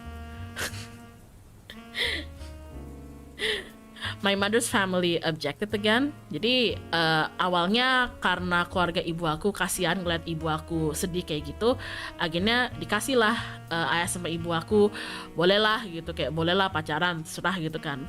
Tapi the moment mereka akhirnya mau serius, mau nikah, dan abis nikah mau langsung pergi dari Indonesia, keluarga ibu aku kayak nolak lagi gitu loh.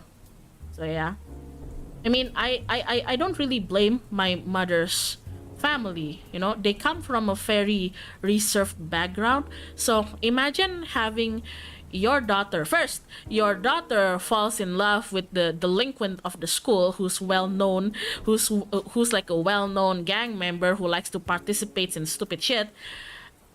And you tell her, no, you can't be dating this bad boy. Then your daughter gets really sad. So you let her date this bad boy, and you thought, okay, if it makes her happy, okay, whatever. And then one day she tells you like, okay, I'm gonna marry this dude, and then right after that I'm gonna leave. You know, I'm gonna leave. So I don't blame my mother's side of the family for reacting like that. You know. Aku cukup memaklumi keluarga ibu aku beraksi seperti itu gitu loh. Kalau ngelihat kayak backgroundnya gimana, ya iyalah gitu loh, pasti mereka panik, pasti mereka takut gitu kan.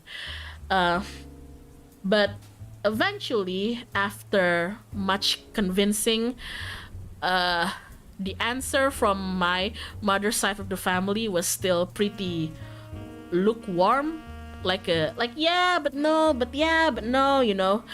But my dad was on a ticking time because he already had like he was already needed outside of Indo at a certain date. So he was on a ticking time, and he's like, oh shit, I need to do this now or never, you know, because the moment I move outside of Indo, so my dad was needed outside of Indo. He needed to be somewhere outside of Indo for his job, and he didn't know if he would ever come back to Indo once he does move away. Back then, at least. Eventually our family did come back to Indo.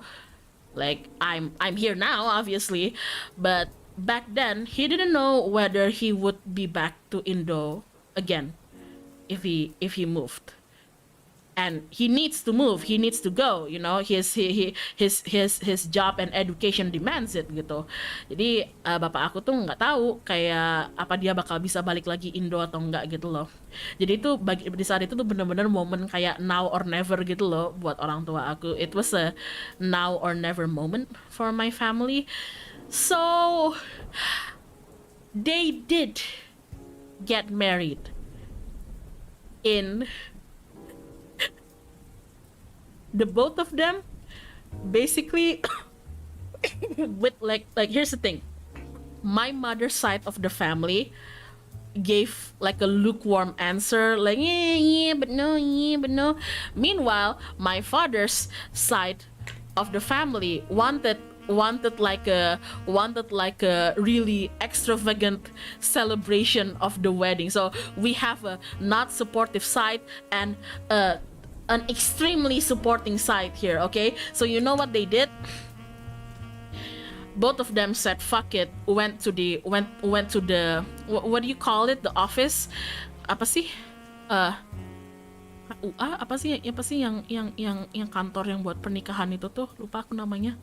Yeah, anyway, they both went to the office and just got married there. Yeah, they went to the registry office and just went and just got married there. Oh my god. So that's how they got married. KUA, iya KUA.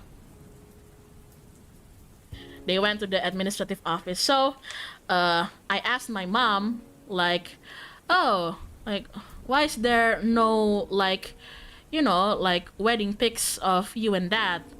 You know, all I see is the pics of you guys in the office.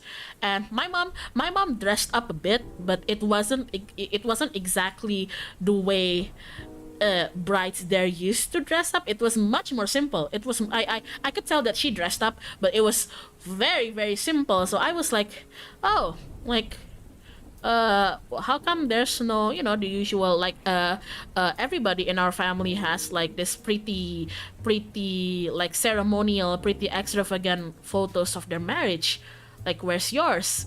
And my mom would always like give this like kind of like bittersweet smile, and she'd tell me like, I never really, you know, never really had like a proper wedding with your father.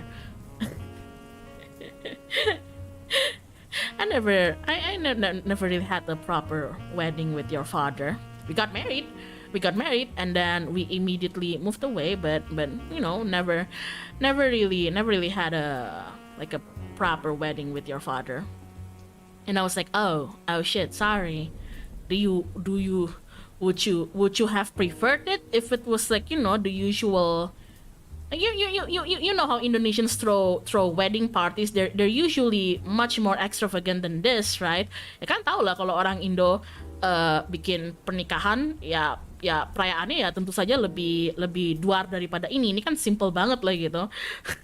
And I asked her like, do you wish that you had like a proper celebratory wedding? And she usually thought about it, and she said like, nah. Nah, I'm happy with what we did. And I'm like, okay, good for you guys then. They basically eloped.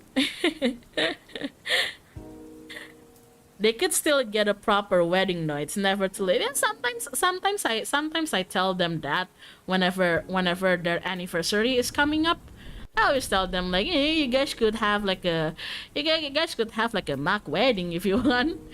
But they always say like, it's too expensive. Save our money for something else. Why would we do that? We could buy pizzas with. Usually these parties last for days and would have like super extended families members. Yeah, something like that. So yeah, not extravagant, but it was there. Seems something like that. So that's what happened. And yeah, and eventually they did reconcile with my mother's side of the family.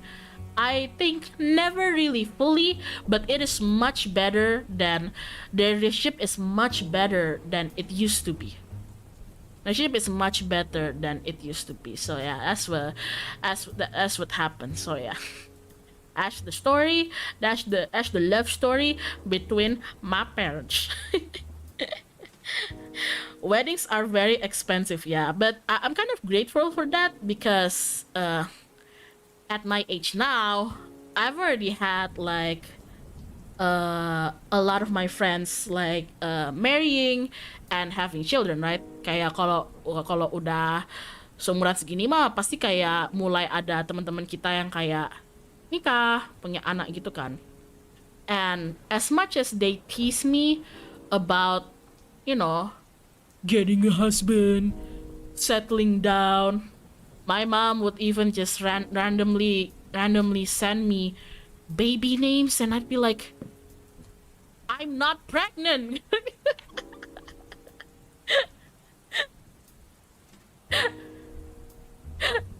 I'm like, I don't know why my mom would sometimes send me like kids names, baby names, and I'm like, I'm not fucking pregnant.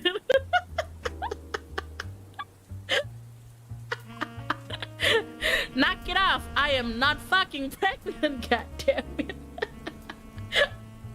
Oh my god. She's just prepping. What the fuck is that? And my dad would tell my mother to knock it off whenever she does that. Like I would be over at my parents for dinner or something, and while having dinner my mom would start bombarding me, like saying like, by the way, Hyona, don't you think that this name is so pretty for a baby? And I'm like, where is this conversation going? where where where is this conversation going, mother? She's like, oh, no reason. I just thought the baby names nowadays are so cute, so cool, and I'm like, yeah, cool, okay, you're totally not signaling me anything, okay. and my dad would tell her like, honey, stop it, don't pressure her like that, don't pressure her, she's free to live her life however she wants. And I'm like, thank you, dad. But then my mom would like start gathering up the plates and move, like go back to the kitchen. And then my father would be like, okay, but if you ask me, I think this name is much better.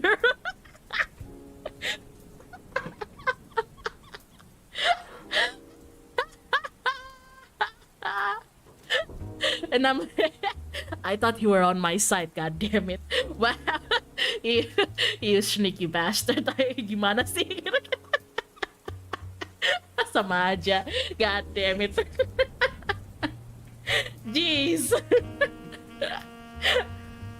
Oh my god. That's what my mom would do though. She would be like WhatsApping me. Hi honey, how's your day? By the way, don't you think this name is so pretty? Oh my god. Playing both sides, god damn it. God damn it. Fucking damn it. I'm glad though, but because even though they like to do that to me and tease me occasionally, it's never really that serious, It's never really that serious because of the time limits and pressure that they were in when they got married. My parents got married at a pretty young age. So now they tell me like, you don't have to marry at our age, sweetie, it's fine.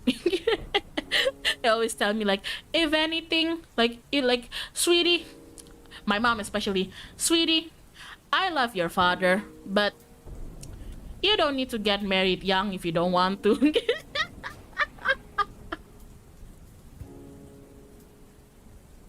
Always tell me like, you should like live life first, like work, make a bunch of money, kick some people's ass, take names, And then later, when you want to settle down, you can settle down, but you don't have to get married at the age I got married in.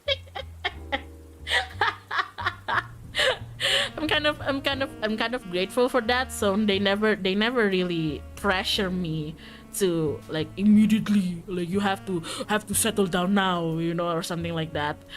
And whenever we talk about like hypothetical stuff or anything, because they themselves had like a very simple kind of secretive marriage, wedding at least, they never really pressure me or even thought about asking me to one day have to have this extravagant wedding or something if I ever do get married. So I'm pretty grateful for that. Live life first, she said, as she keeps asking opinions about baby names. But I already do have a baby. Guys, I already do have a baby. Aku tuh udah punya bocah, guys. I already do have a baby. You guys want to meet him? Boss?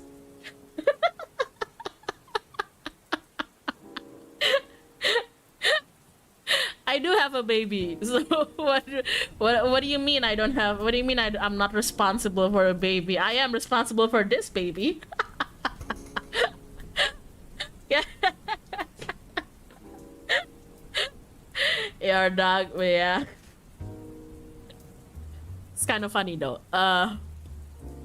My mom's been like laughing at me and telling me like, sweetie. You told me like, sweetie, when I told you that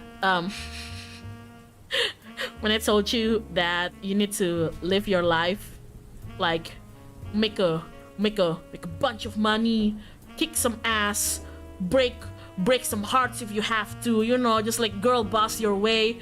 Like I thought you were gonna, do some live, laugh, love thingy, like travel the world, like strike some romance with some stranger from some strange country. And then she would point to my PC and say like, this what you call it, this VTuber thing is not what I had in mind.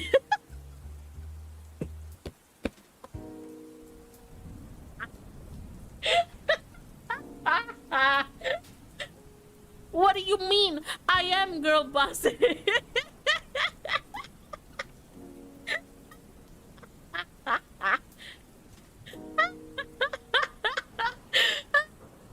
It's just telling me to touch grass. Oh my god. Oh my god. But Hyun, seriously, look at this name, Johan. Pretty good for babies. Are you gonna do your Johan in marriage, please?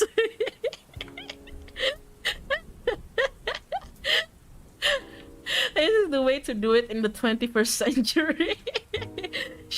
She still doesn't get it though. She still doesn't get it. Every time I try to explain to her, like, she's still astounded by the fact that people would willingly listen to me talk about whatever shit I want to talk about.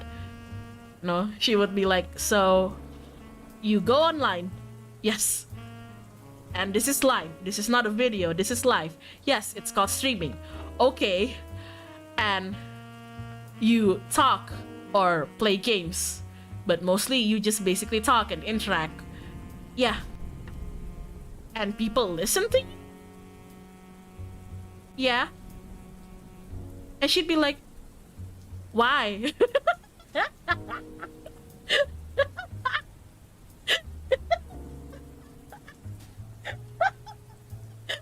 And every time she asks me why, I'm like, I don't know.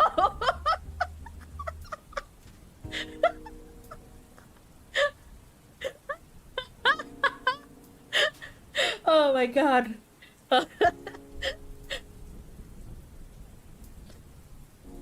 You could just say it's like modern radio with a few differences. That is one of the ways I described it to my parents. I just told them, why is it so weird to you guys? You know, why is it so weird to you guys that I stream myself talk or sing or play games? You guys are not weirded out by radios. My dad would be like, yeah, but like radio people don't play games, you know? They don't like beat people up in video games, laugh at it, and then people laugh alongside them. And he would tell me, "You're not. Are you even that good in playing games?" And I'm like, Jesus Christ, Dad. I'm trying to make a point here, not asking to get roasted. What the fuck?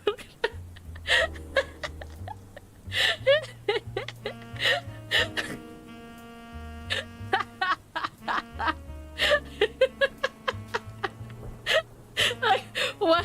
Why are you guys calling me out? Oh my god.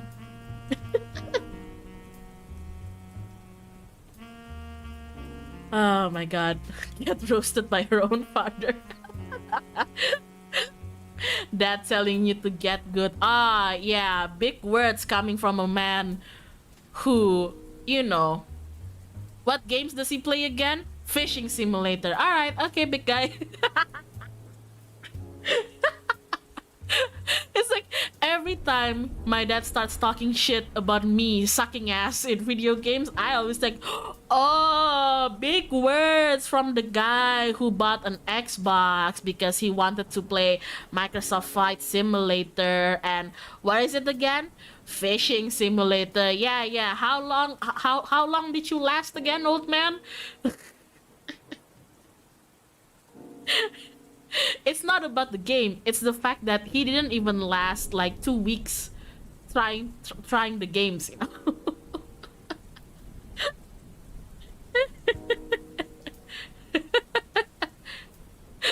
And my mom having zero knowledge in video games, like, what the hell are you two talking about? Me and my dad are just like back and forth shit talking each other. Oh my god. Big talk from the guy. You didn't even know how to turn the plane, old man, if I didn't tell you. Oh my god. Has he ever do like actual real fishing? Yeah. He has done actual real fishing, and he would take me and my brother when we were smaller, you know, and I always, you know, you always use worms as baits for the fish, and they'd bring, you know, he'd bring like the worms in like a mineral bottle, and there's dirt in it, and you pull out the worms from the bottle, then you attach it to the hook. And I never wanted to do that because I felt bad for the worms, and then my brother would call me a pussy, and yeah. Yeah, he has done actual real fishing. He tried to teach me too, and yeah, I got the gist of it. It's just I felt bad for the worm, okay? I felt bad for the worm, yeah. But basically, that's sort of why I try to get good at fishing, because I always had this fear of falling into the water whenever my dad takes me on fishing trips. I was always scared of falling into the water. So as I grew up, I tried to be better at swimming, and now I am so fucking good at swimming now. You wouldn't believe. Like God, you thought like a panther, you thought cats, big felines are scared of water. Not this one. Water, psh. Water, lakes, oceans, psh. I dive that shit. Except oceans, okay? Shallow ocean floors where I can still touch the ocean floors, and like it's only a few meters below me and I can still see the corals and everything. That's fine. Deep oceans, bye. Goodbye. Bye. Good. No. No, no, fuck that. Fuck you, ocean. Fuck you. Kalau kalau berenang ya, kalau di lautan terutama, aku tuh nggak apa-apa. Kalau misalkan dalamnya itu tuh yang lantai lautnya itu tuh masih beberapa meter di bawah aku, that's fine. That's fine. Tapi kalau udah sampai lautan dalam, yang bener nggak kelihatan lagi di bawah aku itu apa, fuck that shit. Fuck that shit. Oh god, god damn it. God damn it. God damn it. Have you tried surfing? Yes, I've tried surfing. I cried once. Yes, I surf. I surf, and I had a few people who taught me. But one time I kind of got thrown by a wave I was riding, and I ended up underwater, and my foot, I kind of got a cut on my foot from a coral. And having a cut on your foot from a coral, thankfully it wasn't a toxic one, because if I had a poison from that, holy shit. But I had a cut on my ankle, my foot, from a coral, and having cuts on your body, bleeding, and then having like salt water, like basically entering that shit sucks. It sucks balls. And I just remember because I was surfing and I got flipped over by the wave and I was underwater. It was so disorientating. Itu tuh kayak disorientasinya tuh gila. Disorientasinya tuh parah. And it was my first taste of being underwater and not knowing which way was up, down, left, right, and then having you bleeding and everything, and just your head is spinning. It was scary. It was scary.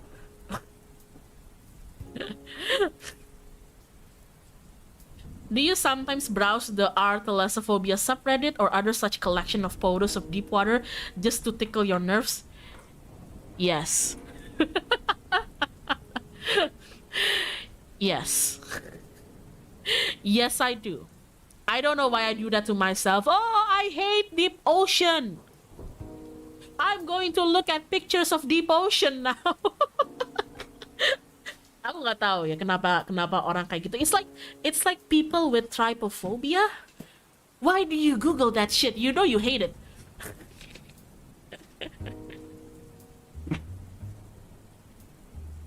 Sorry, I was adjusting my chair. It's like people with trypophobia. Why do you Google that? Why do you Google that? You know you hate it. You know it gives you the heebie-jeebies. Why do you do that? Masochism. Oh my god.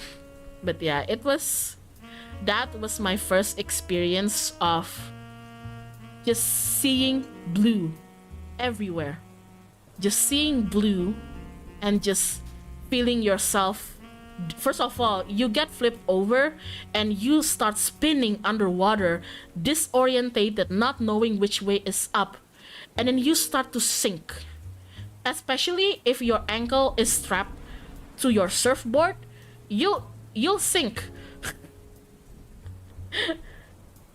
I was hoping that my surfboard would float, right? But because the flip was so bad, I was just sinking. And I was like, why the fuck isn't my board fucking floating? And then on top of that, ouch, you get cut by like this coral on the ocean floor, and you're like, well, shit. Well, fuck. Isn't surfboard buoyant? Yeah, it's supposed to be. that is what scared me, you know, because all of those time I learned and tried surfing, even if I got thrown around, even if I accidentally flipped over, the board is buoyant. The board will float, and I can even like put my elbows on the board, you know, and kind of like hang there, chill there, float there.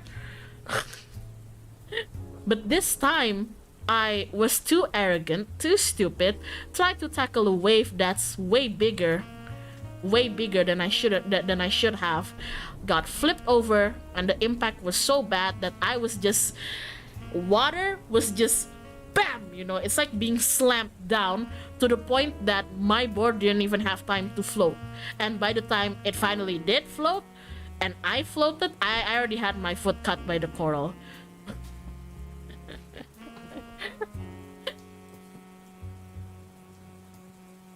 It's like me with severe thalassophobia watching thalassophobia inducing. It's like you having thalassophobia and like consensually playing Subnautica. Itu kayak orang thalassophobia, nggak suka lautan, terus main Subnautica. Why? Why? That game shows the exact fear that I have with the ocean, okay? Why would you do that? Oh my god. You know how scared I am? You know how scared I am of it? Do you guys wanna try a taste of it? Go to Google Maps and go to any of the Great Barrier Reef points in Australia, and you could see that there's actually a 360 point of like the deep ocean there, where if you open the 360 map, you can see dolphins there. I accidentally clicked on it once, okay, because my friend was showing me the 360 map for the Great Barrier Reef, for the corals in it, you know, because he was like, oh, did you know that they have like the 360 map on Google actually extends to the corals in Australia's Great Barrier Reef? Do you want to see the corals? And I'm like, heck yeah. So we were like looking at the corals and doing the 360 and like swiping it around, you know, and I'm like, oh, this is pretty. And then I accidentally, you know how in the 360 map there's like options to like move to other places, and I was like, huh, why is there an option for the camera to move forward to somewhere else, to like another point? I clicked on it, and suddenly in my screen was just blue. And I was like, oh shit. I was like, oh my fucking god, oh shit, anjir. Oh shit. And then I dragged the 360 down, and it's just a deeper blue down there. And then I dragged it to the left and right, and I see dolphins, and I'm like, holy shit. Oh my god. You guys could even try it right now, you know. You could try it right now. It's God, you know what? I'm googling it right now. I like to hurt myself like this. Why do I do this? Hi, I'm Hyona. I like to inflict emotional and traumatic pain to myself.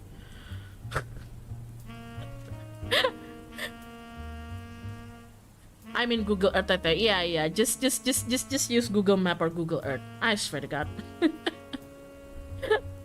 Go to Google Earth right now. Time to try it now.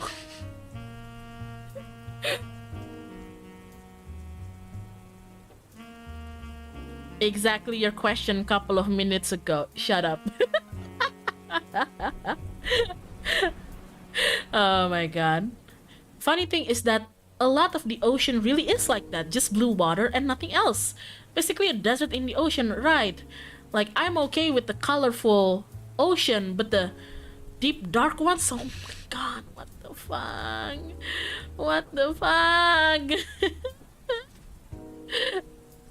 What does it tell me? That I don't have access for Google Maps?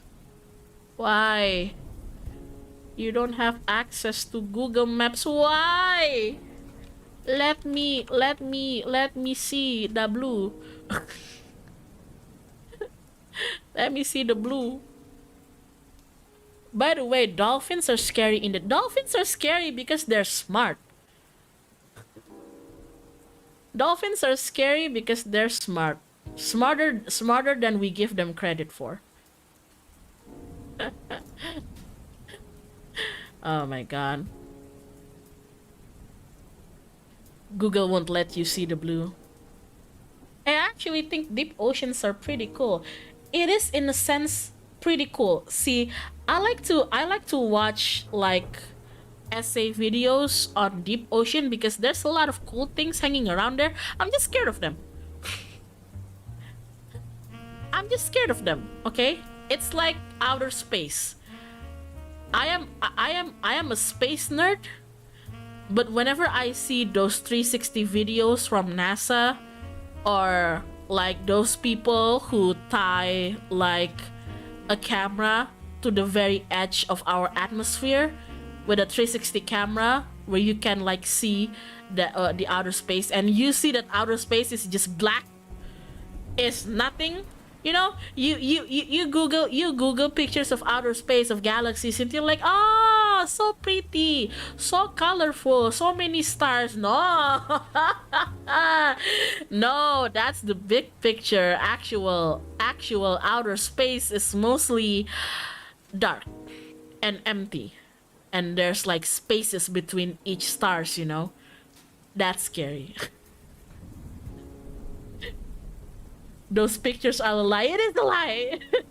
Cosmic, exactly. Aku tuh, I I am scared of underwater horrors, and I'm scared of cosmic horrors because I'm scared of the unknown. Okay, that void of darkness, both in the space, both in outer space and in the deep ocean.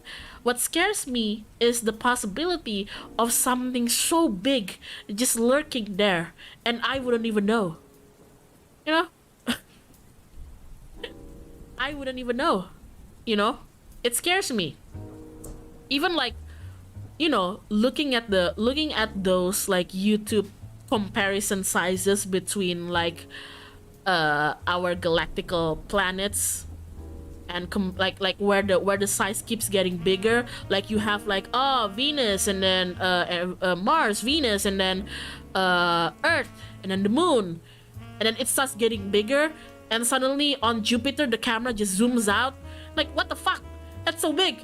And then it zooms out again to the sun, and it's so big, and you're like, oh. Oh my god. What's your favorite planet though? Don't ask me that. You know I'm gonna say Uranus.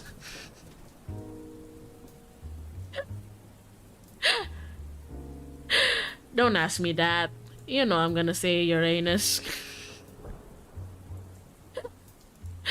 What else? What else do you think I'm gonna say?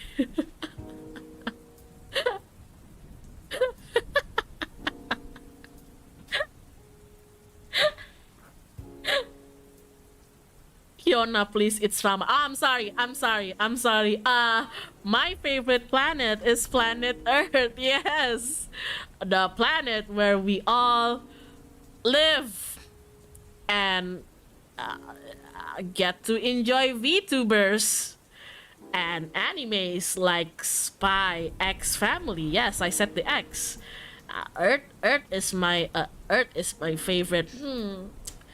Why does Sailor Moon doesn't have Sailor Earth? Ah, that's a good question.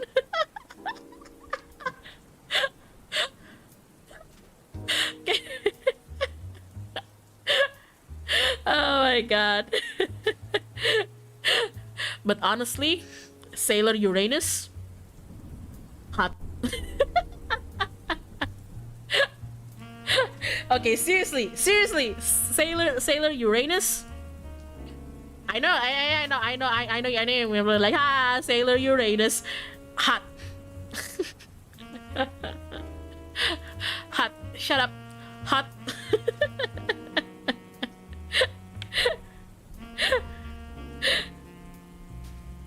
facts, but I vouch for Pluto. Ah, yeah, Pluto though. Ooh, ooh, oh my god. Is Pluto still part of the Sailor Squad if Pluto is no longer considered a planet for us? Just search it. Can I confirm she's hot? Yeah! She's hot, okay. Speaking of hot, I need to blow my nose. Hold on.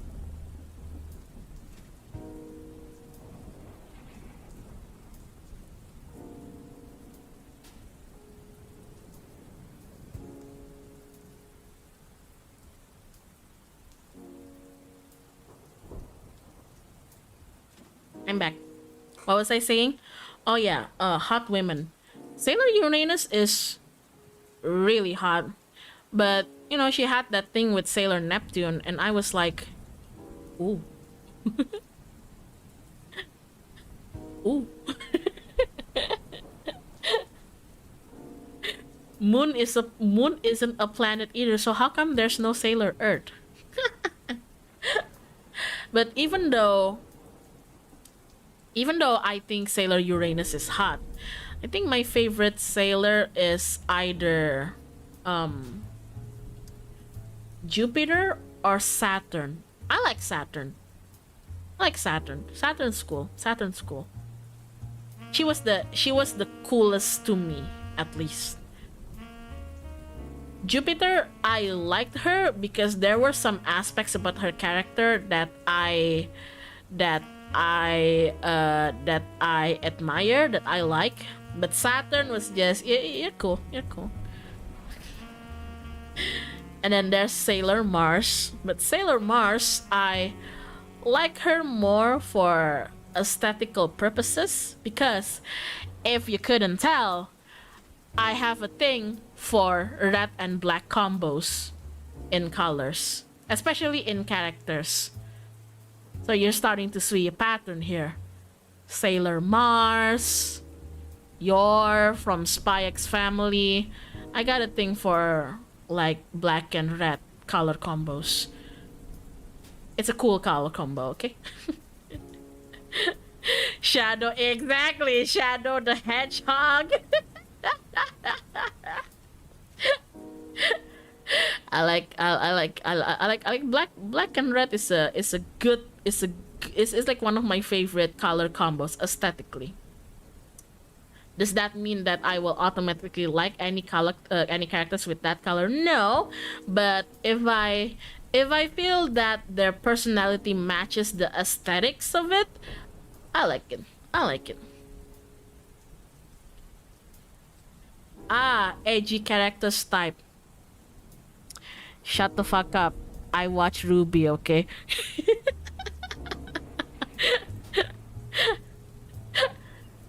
Shut up. Why do you think, like, look, just to show you, why do you think I wear black and red, huh? Why do you think I have this fucking vibrant ass bow, huh? When I wear all black for most days, okay? Alright? Why do you think I like Ryuko Matoi, okay? It's cool.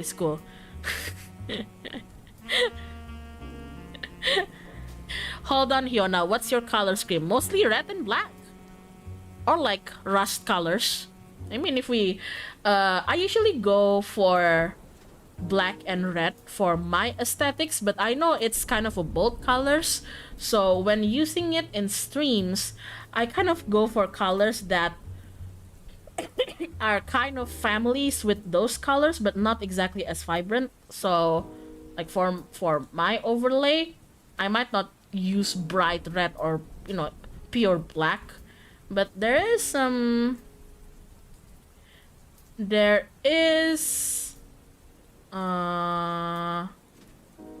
wait, no, that's not what I wanted to do. There's this. It's not exactly very, very red. My previous overlay was very, very red. And as much as I like the color, I also know that really vibrant colors, especially for longer Zatsus or Freetalk streams, can have strains in the eyes.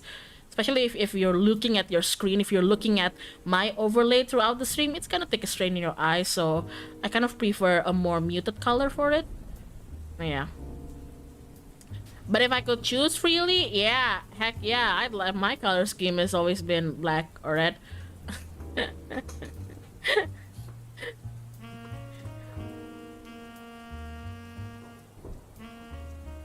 Well, I mean, look at my do you guys know what my NIJISANJI lifer color is?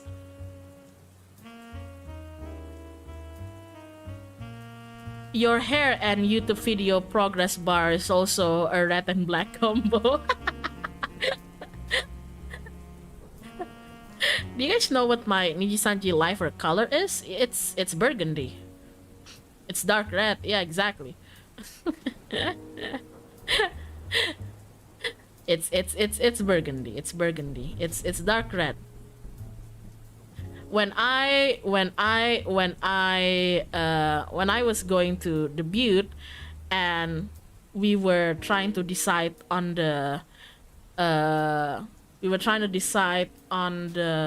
what you call it? We were trying to decide on the lifer color. I actually considered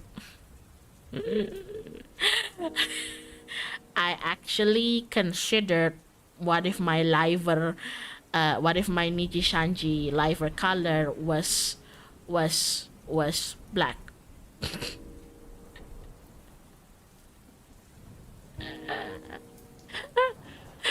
But I personally thought that was I was too it was cool to me, but I personally thought it was like, okay, but isn't that okay? That's too edgy now.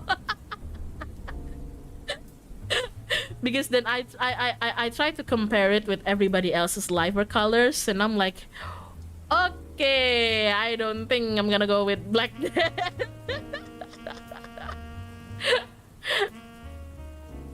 Your emoji mark is blue though. Yeah, because the paw print in my emoji mark, in some medias it's black. In me it's black, but in some other people it's blue.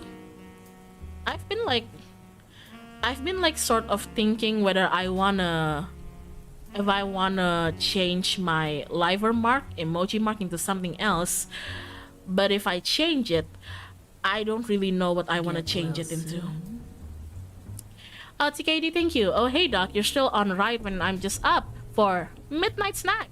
ISP still being poo-poo. No, ISP's feeling, ISP's doing better. Yeah.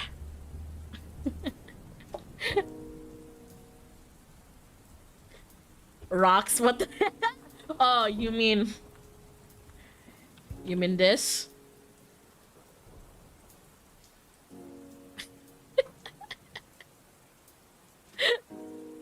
You mean that as my lifer emoji, huh?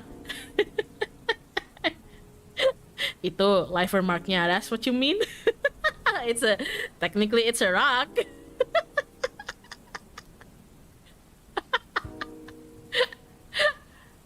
Oh my god. I mean, it's not like they have a Black Panther emoji, okay? It's not like they have oh god damn it. It's not like they have a Black Panther emoji. But if this world ever decides to put out a Black Panther emoji, I will seriously consider changing my lifer mark to that. For now, I like my liver mark, but like I'm open to ideas too. Yeah.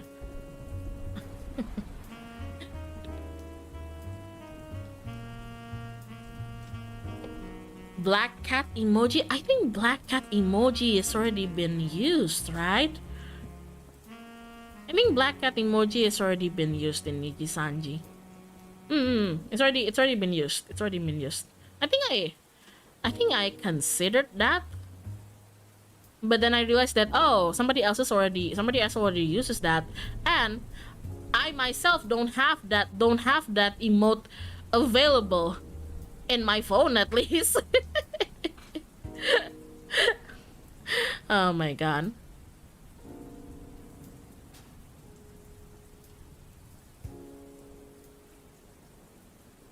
isn't every emoji been used by now, really? I mean, I haven't seen anybody use this.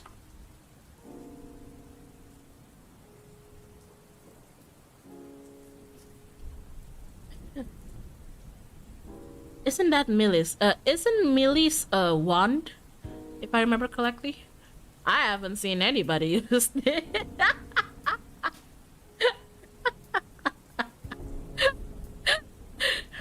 Hyona, I mean, you said. You said. But you said.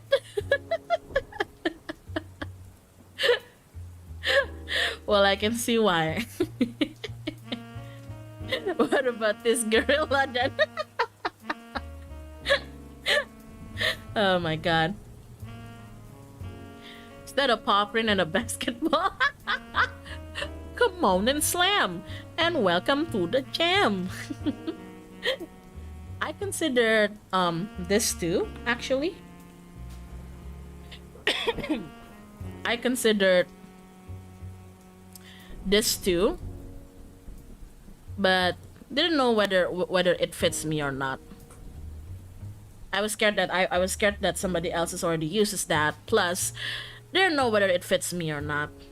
But I considered that before settling on with the paw print and the rosette. Yeah.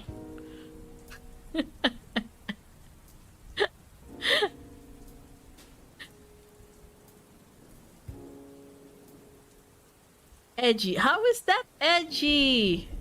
Okay, it is edgy.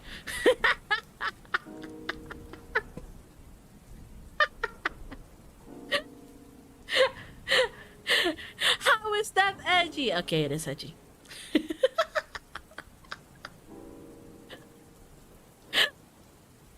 It's kind of why I picked it. Kind of reminded me of Beauty and the Beast, you know.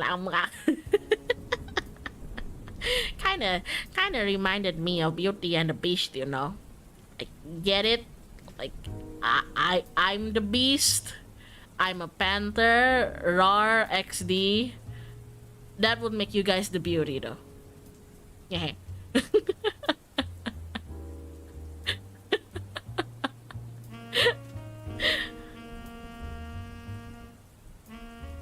Careful not to cut yourself with that. Ah, your ruby is showing. God damn it. Oh my god. And the hot girl bot is the beauty? Of course. Of course it is. Your ruby is showing again. Man, I love Ruby though. It hits me. It hits the right amount of tuning within me. Although I'm gonna be honest here, I kind of stopped watching it after season. Oh yeah. I think I stopped watching it in around season 5. I think I kind of stopped watching it in season 5. Yeah. I've been thinking of like catching up to it again with the new Ruby show being announced. But yeah.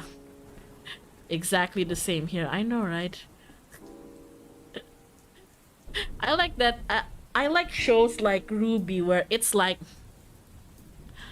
unashamedly fantasy and tuny, you know? Like, oh, all the characters' name has like some word that means color in them. That's my shit. That's the type of unapologetic tuny that I enjoy, you know? And all that, all their weapons are guns, and they have superpowers called semblance, and they fight like demons of darkness. God,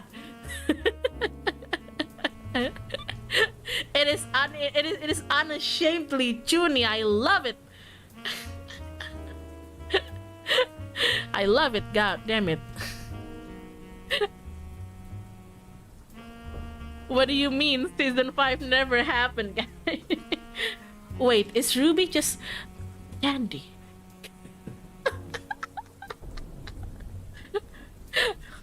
What do you mean?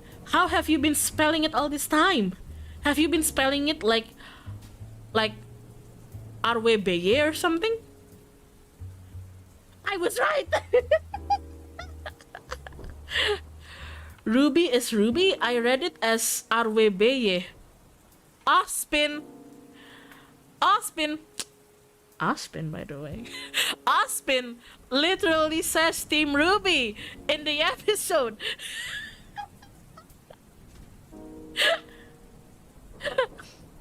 Yeah, didn't Ruby herself or someone said Ruby is pronounced Ruby? Aspin said it, okay? Aspin already said it. Aspin, by the way.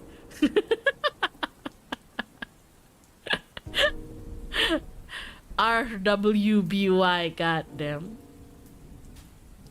Oh, how do you think John's team was called? Jennifer. It sounds like you're saying Jennifer. We have Team Ruby and their allies, Team Jennifer. Oh my god. But if you like the choreography of early seasons Ruby, you really need to watch that fantasy. I'm not asking you. I'm telling you. Okay? I'm telling you that if you like the choreographies that you see, the fighting choreos that you see in early seasons of Ruby, you need to watch that fantasy. Okay? You need to watch that fantasies. That was holy shit, Mantiome.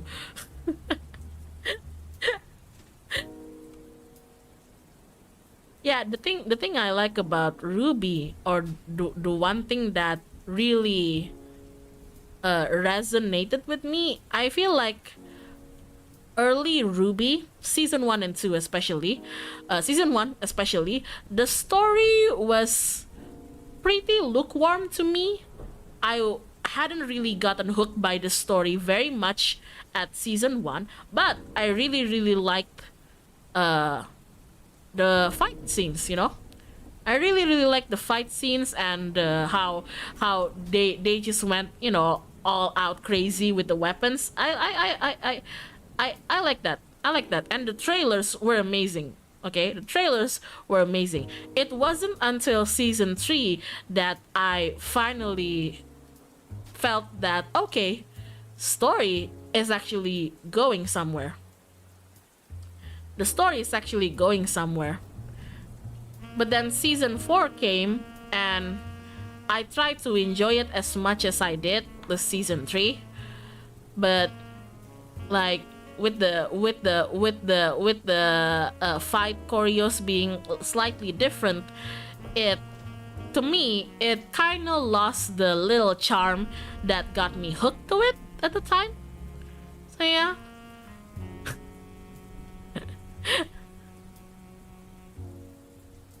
I never really finished it, so I thought it's based on color. Red, blue, white, yellow, hence Ruby. Yes, but the bee is actually not blue. It's black.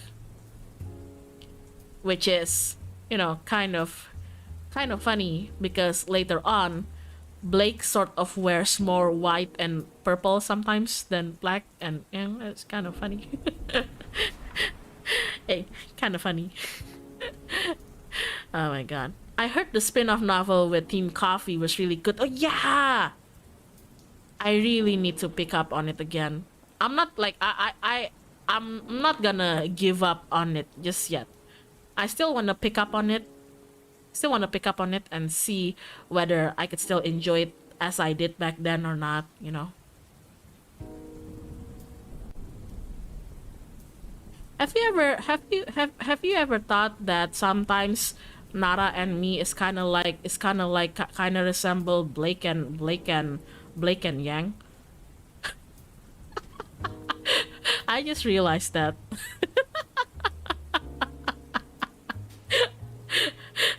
Sorry for that little seconds of silence. I just my brain just had a ding there. My brain had a ding. I was like, wait. It's like, wait. Why does Yang remind me of Nara?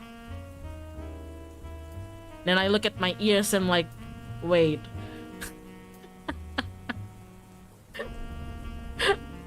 Oh my god. I can ship it if you want. No. I'm not talking about I'm not talking about the Yuri bait. I'm not talking about the shippy stuff. I'm not talking about the shippy stuff. I'm talking about character wise. Because I was wondering, why does Yang's, especially her hair and some of her mannerism, I was like, why does she kind of remind me of Nara? And it hits me. Oh, I guess there are some similarities between Yang and Nara. And then I look at me and I'm like, black feline, edgy. And I'm like, oh.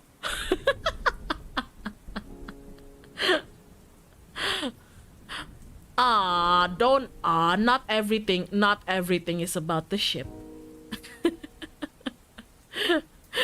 Not everything is about the ship, guys, please. Well, Doc, the only thing I remembered of Ruby are the Yuri bait. Was there any other Yuri, like potential Yuri, other than Blake and Yang? Was Wise and Ruby like Yuri? Were they potential Yuri? I see a lot of people shipping like Ruby and Wise, but me personally, I never really saw them that way, I suppose.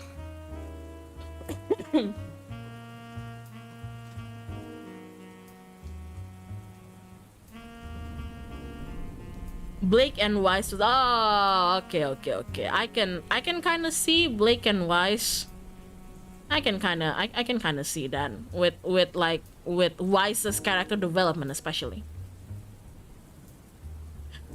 Pretty sure there was stunts. Oh, because the thing is, I liked Ruby, but I stayed the fuck away from the fandom, especially the shipper. No hard feelings, okay? But when I was really into Ruby, I kind of stayed the fuck away from the fandom and just I was just a fan by myself, so yeah. But I do things like that to a lot of things that I like, and not just Ruby, because you know.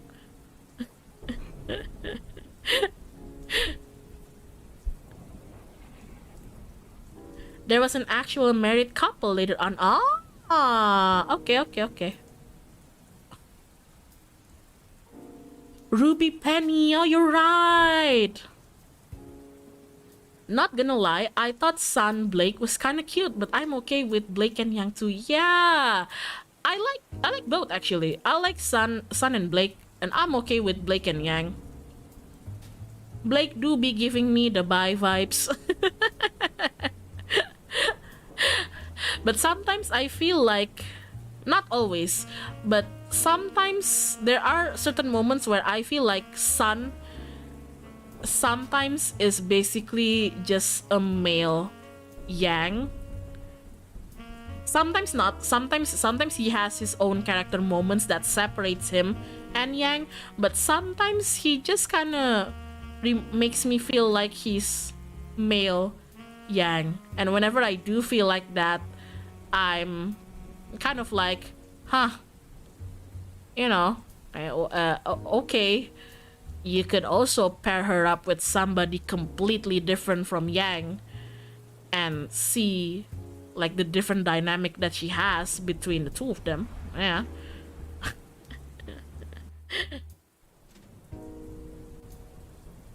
Blake's best with blondes, apparently. Yeah. I know. A lot of people are rooting for John and Wise, considering that John always had a crush on crush on Wise. But me personally, you know, I'm all about that angst. So you know that I like the angst. So as much as I am okay if John does end up with Wise, I would I would still kind of prefer the angsty ship. Oh my god. And other than that, I think the one ship in Ruby that was set on from the get-go was Ren and Nora. Nora. I think that was the one ship in Ruby that was already set from the get-go. Yeah. That was the one ship that was like a constant since season 1 for me. So yeah.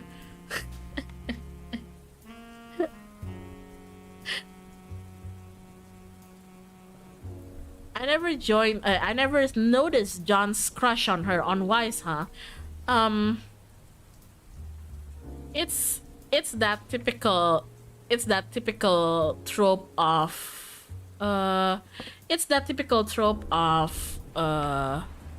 main male character having a crush on the Hime type character, on the Hime maybe at the time out of his league character.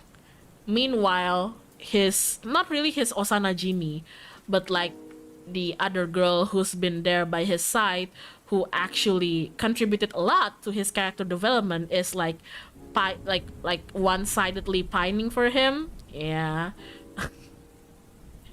Yeah, Ren Nora was easy. They were Osanajimi. That was easy.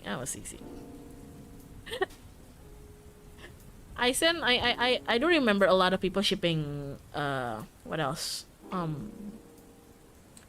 Ooh, I like this. I like this dynamic a lot. Crow with Winter.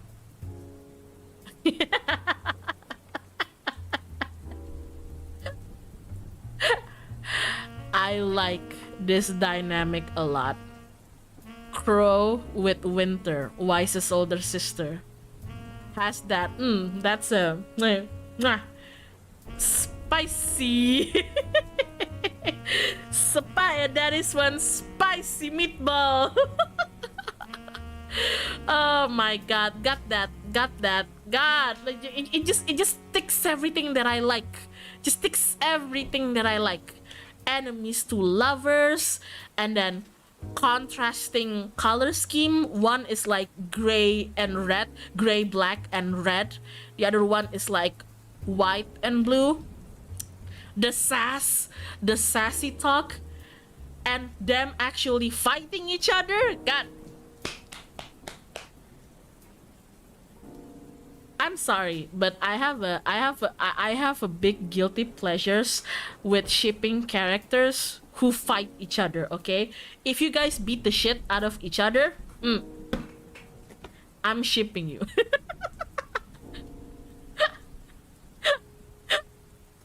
You guys start like, you know what? You're kind of shit, and the other one's like, you know what? You're pretty shit too, and you start beating each other up. I was like, holy shit. Holy shit, please fight. God damn it. It's like a guilty pleasure in shows with me. But what would really seal the deal for me for those type of dynamics is that I like that sort of enemies rival type of stuff, where you fight with each other because of your contrasting principles and contrasting base characters. But what would really seal the deal for me, what would just make me, oh my fucking god, this fucking ship, is if these two characters, despite how much they principally don't like each other and how much they contrast each other, if there's a serious situation, if that happens and they are able to put all of that aside and work very well together professionally and just prioritize what needs to be prioritized, and they actually work together really well, so sold. God damn it, sold. Fucking sold. Okay, fucking sold.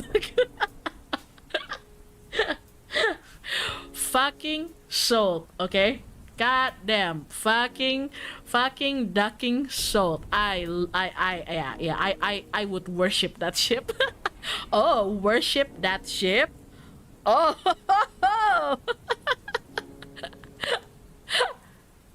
Oh my god.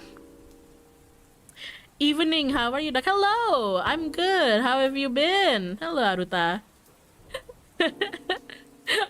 You know what's even better than that? What's even better than that? What's even better is even when the show or the novel or the story ends, even then, until the end, when there's no confirmation about their relationship, even at the ending of the story, it's just left up to the fans, you know, like there's no canon anything from the writers themselves, like they don't get married or get together, but they're still like kind of together, but it's not really exactly fleshed out whether they're together or together. Oh my god. Whoa. I love that shit. That shit is my bread and butter, because it kind of opens the opportunity for people to interpret their relationship however the way they want it to. I hate it when there's no definite ending. Sometimes I hate it, but for this kind of ship, I love it. I love it. You know? I love it.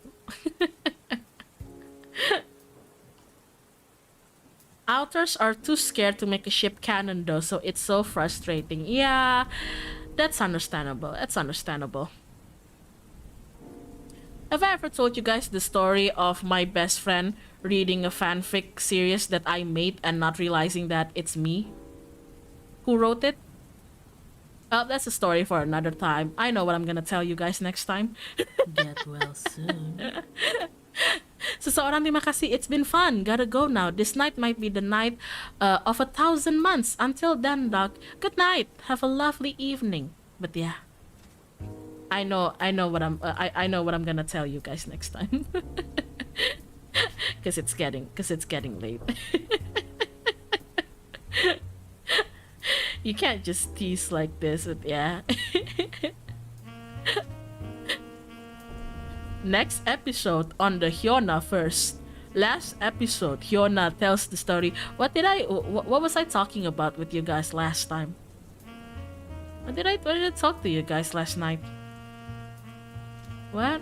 Oh yeah, last time, the story of how Hyona got her heart broken for the first time. Season 2, the story of how her parents ended up together. And Hyona also feeling like Yang kinda reminds her of Nara. And Blake kinda reminds her of me.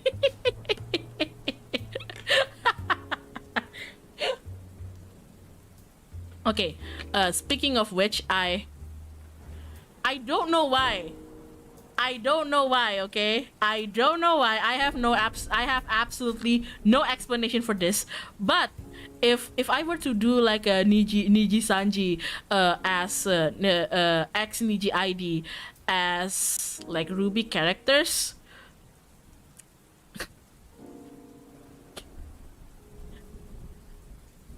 I kinda would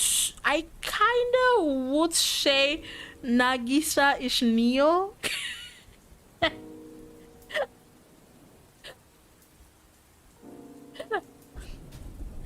I kinda would say Nagisa is Neo. Don't get me wrong, Nagisa is obviously not as quiet as Neo, but I'm scared of Neo And I'm scared of Nagisa.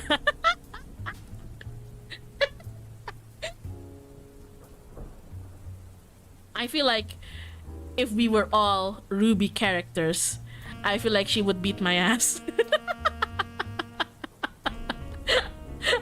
First, I wouldn't even want to fight her. Second, I'm scared. Oh my god.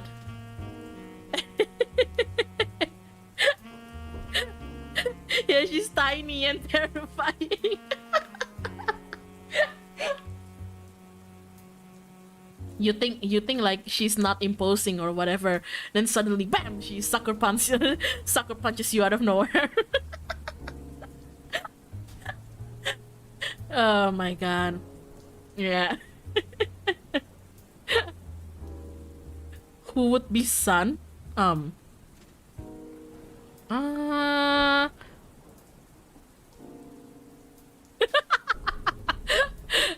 why does why does why does Sun give me Rixa vibes? Or Rixa gives me Sun vibes? I don't know.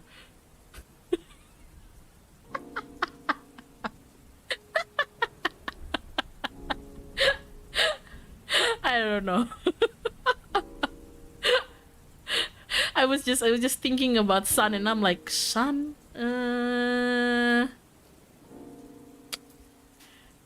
Gives me a bit of the Rendra vibes. Is it the Boobas? I think it might be the Boobas. Oh my god. That is cursed, I know. I know that,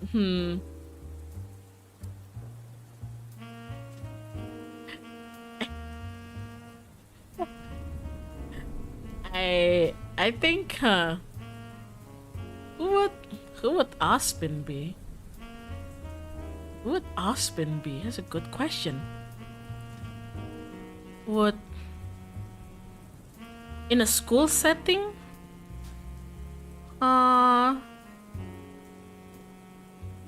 He might be Taka, maybe? He's the headmaster, right? Who else would be Aspen? Or maybe a teacher. Oh fuck.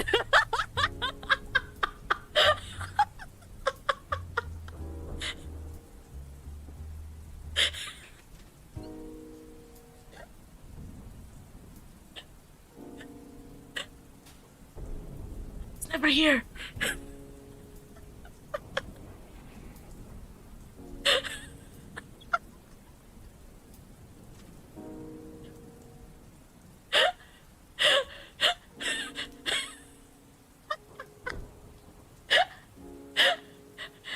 I was never here.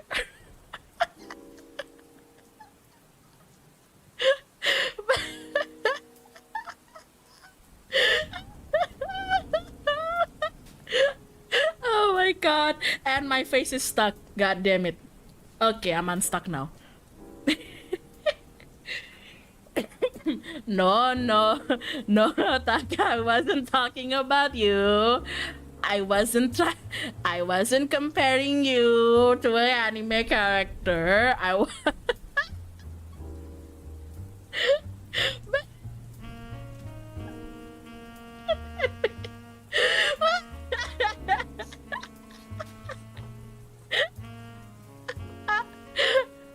Oh my god.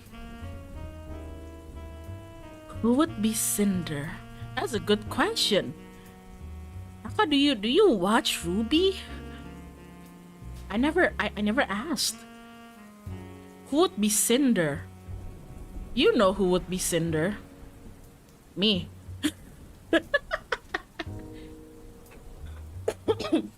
You know damn well who would be edgy enough to be Cinder, okay?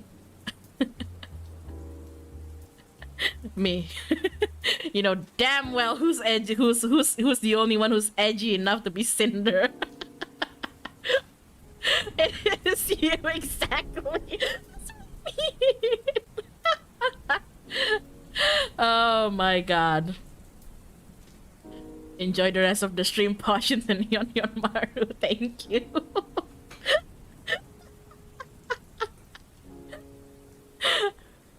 Yeah.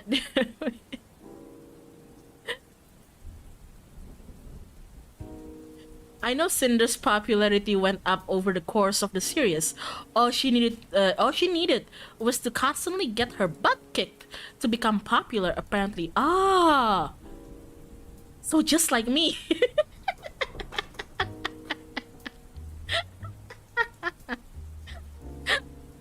Oh my god.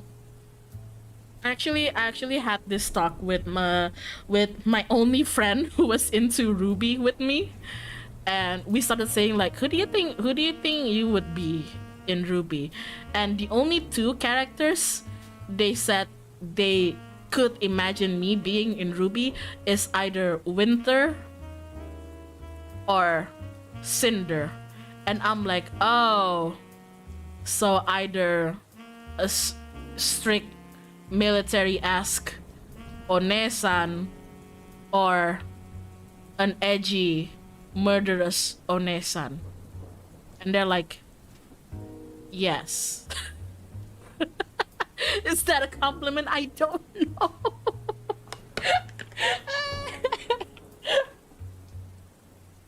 I was like, I don't know, okay? I don't know.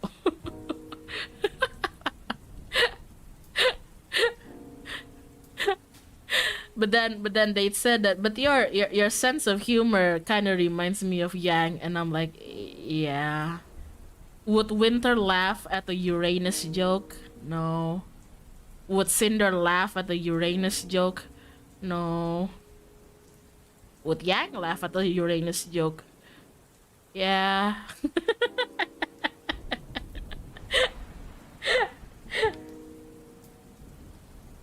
Hyona, Nessan, either way, yeah, I'm just stuck. I'm just stuck in that role apparently, forever. 100% she would, exactly. Yang would laugh at the bird cockpit mouse.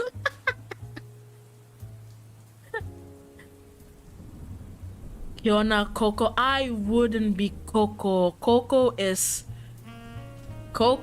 is fancy. Like, she carries herself. She's so stylish. I would agree that I maybe would try kicking the balls of a monster if I had the strength to do so. It's something I would do. But everything else, nah, she's too stylish than me. She's way stylish than me, and she carries herself with style. So yeah.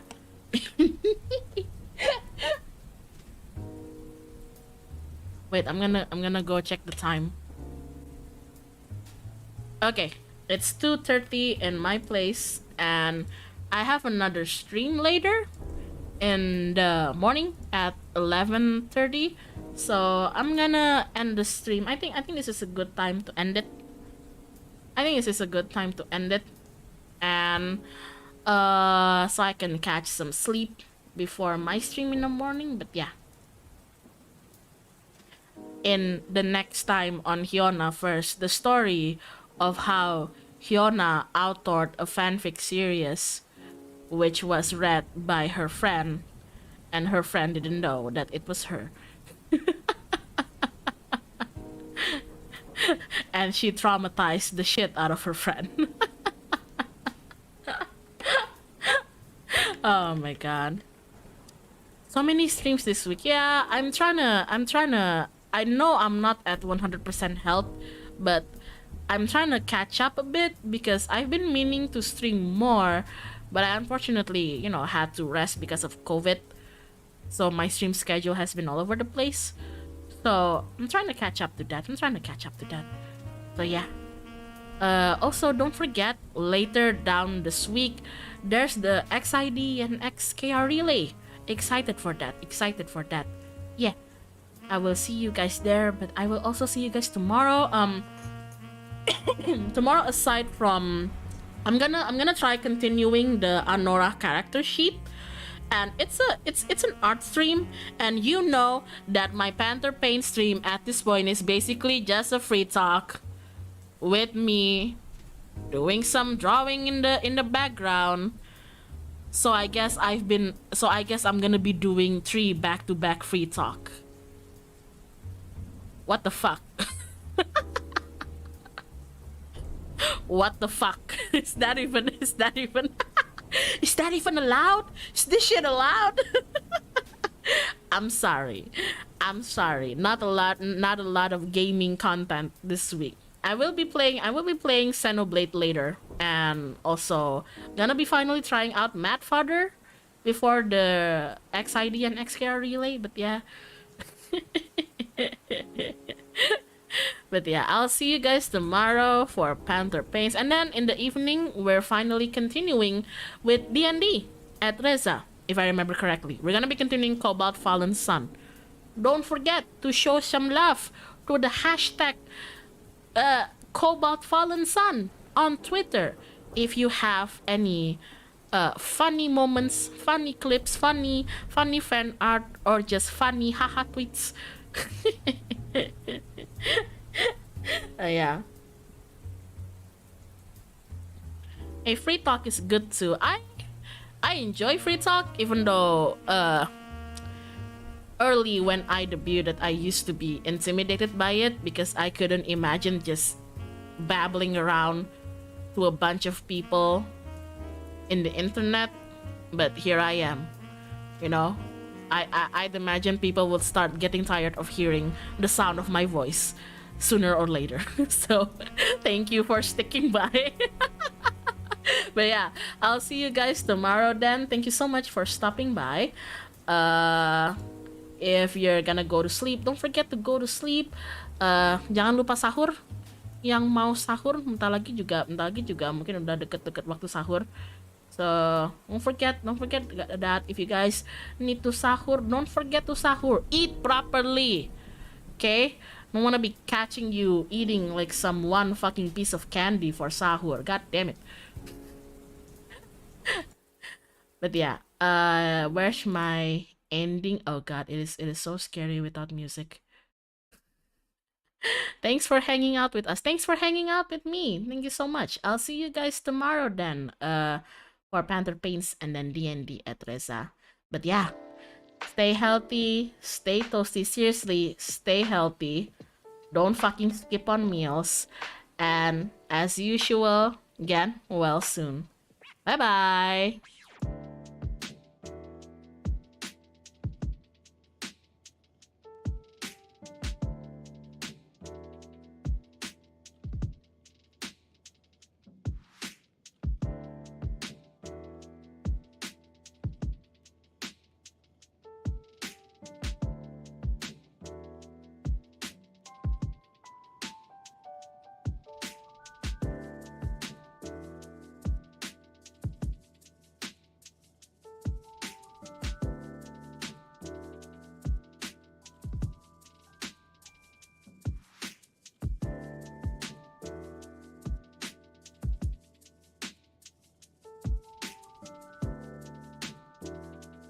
I forgot I wanted to do a C part, but I'm starting, the sleepiness is crashing on me. So yeah, good night. Bye bye.